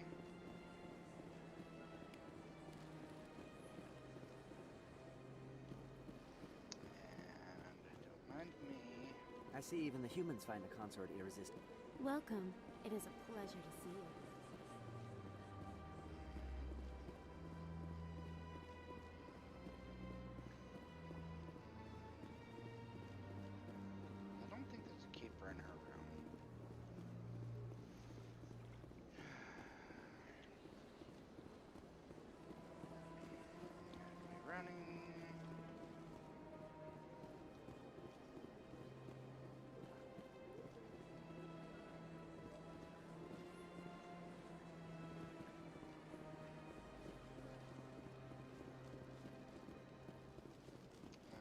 Did all that.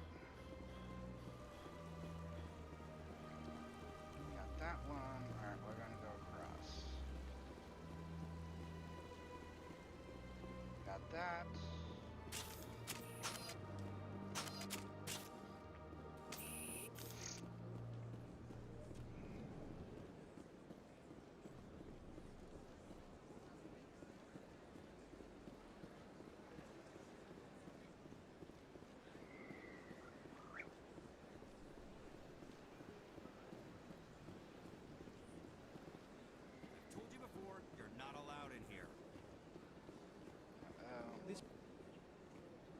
Do you desire to learn of the Enkindlers?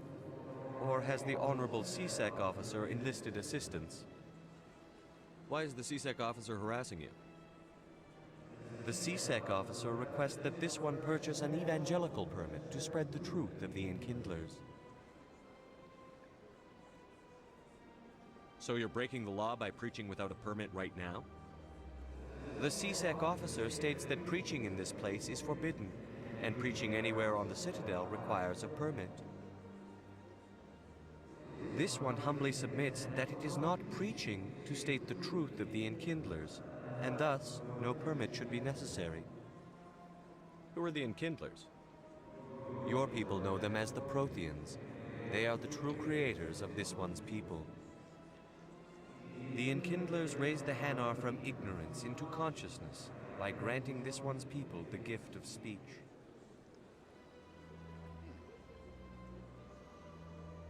If that's all the CSEC officer wants, why not just buy the permit? The truth of the Enkindlers is universal.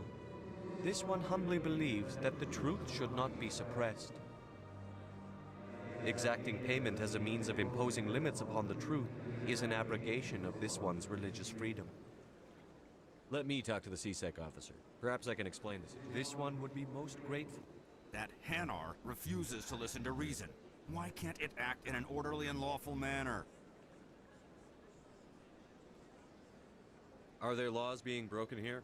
I am not unreasonable. The Hanar is free to spew its nonsense once it purchases an evangelical permit.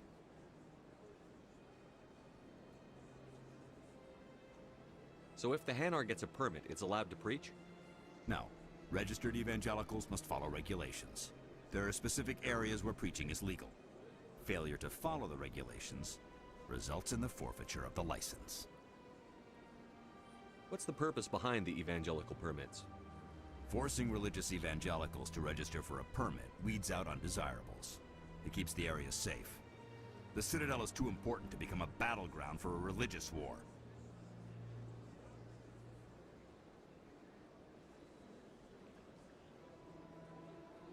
If you'd like, I could talk to the Hanar for you. I have argued with the stubborn jelly all after. As the CSEC officer, I'll keep working on it. This one will continue to spread its message. Has the CSEC officer been assuaged? Is this really how you want to represent the Enkindlers? The truth of the Enkindlers must be made known. They gave the Hanar language and gave the universe the mass relays. This one only wishes to spread the truth to any who will listen. There is no intent to cause trouble.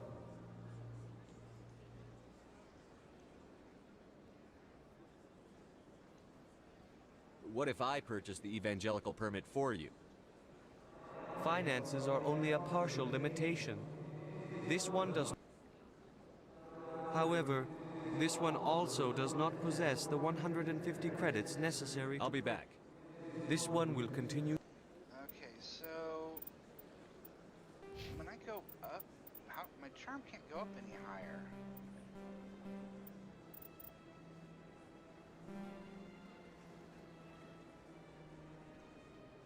Oh, I have to be... To spread its message. So, I'm gonna wait until... I'm gonna mess with these guys later whenever I become a Spectre and get more charm.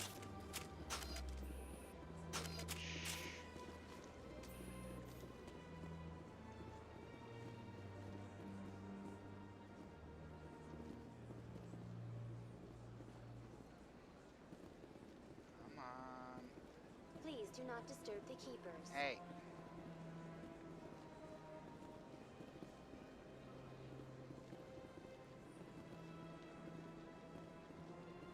Please do not disturb the keepers. To the Citadel Tower. No, that's not where I want to go. I'm lost. Oh, there's one I want to poke. Can I poke you?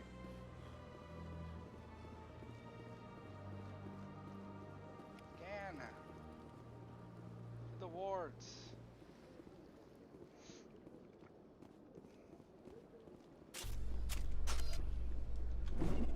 No! In light of the recent attack on Eden Prime, many colonial investors are pulling their support for future projects. Proponents of expanded human colonization insist that Eden Prime was an isolated case. Nevertheless, colonist enrollment has dropped sharply.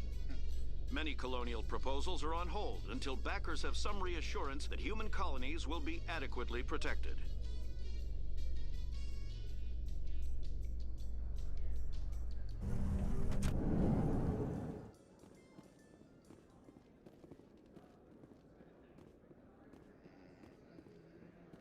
Do you really think we'll find him down here? He always stops in for a few games of Quasar before he makes his drop. Fist is gonna be pissed if we take down his supplier. That's the point. We want him angry. Angry people make mistakes. There's just something about Fist that makes me nervous. Good. He's a dangerous man. Now keep your eyes peeled for our mark.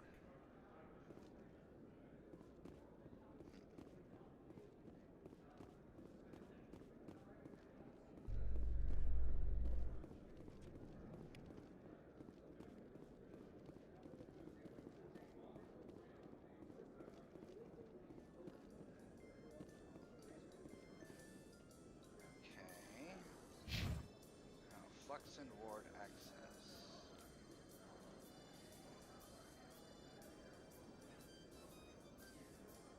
To Presidium.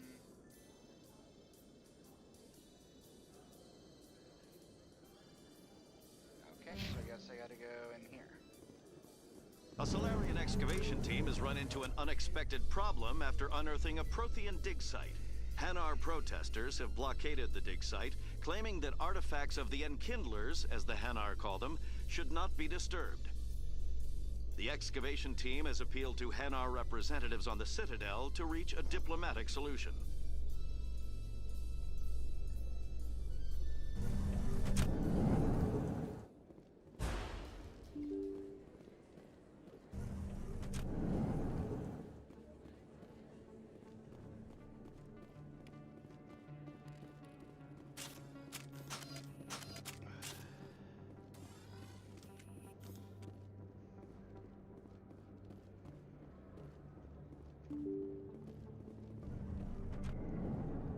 I have absolutely no idea where I'm going, guys.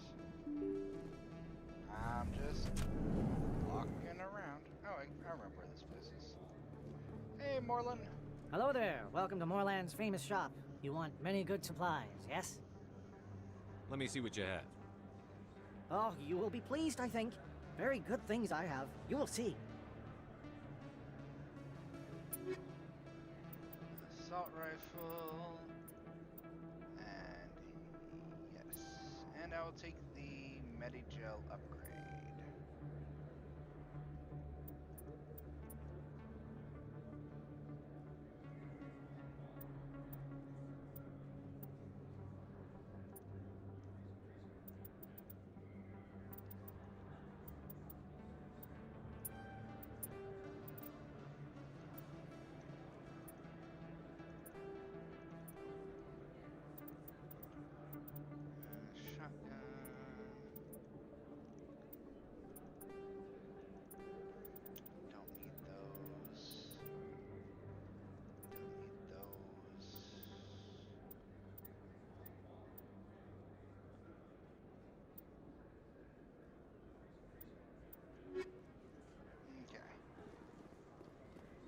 About this guy. Nope. Nobody over here. Okay then.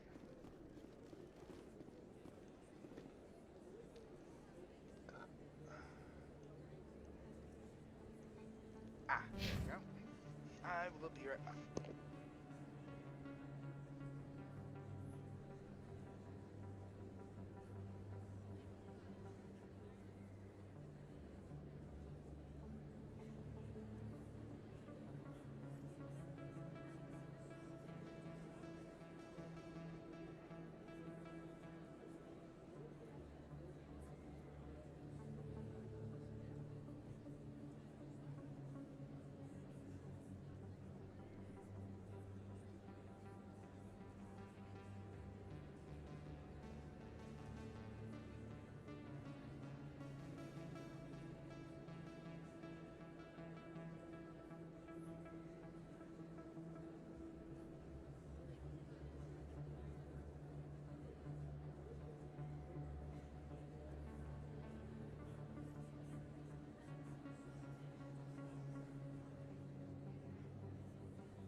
I'm going to take a little bit of a break here. I have been streaming for over 3 hours. So let me save.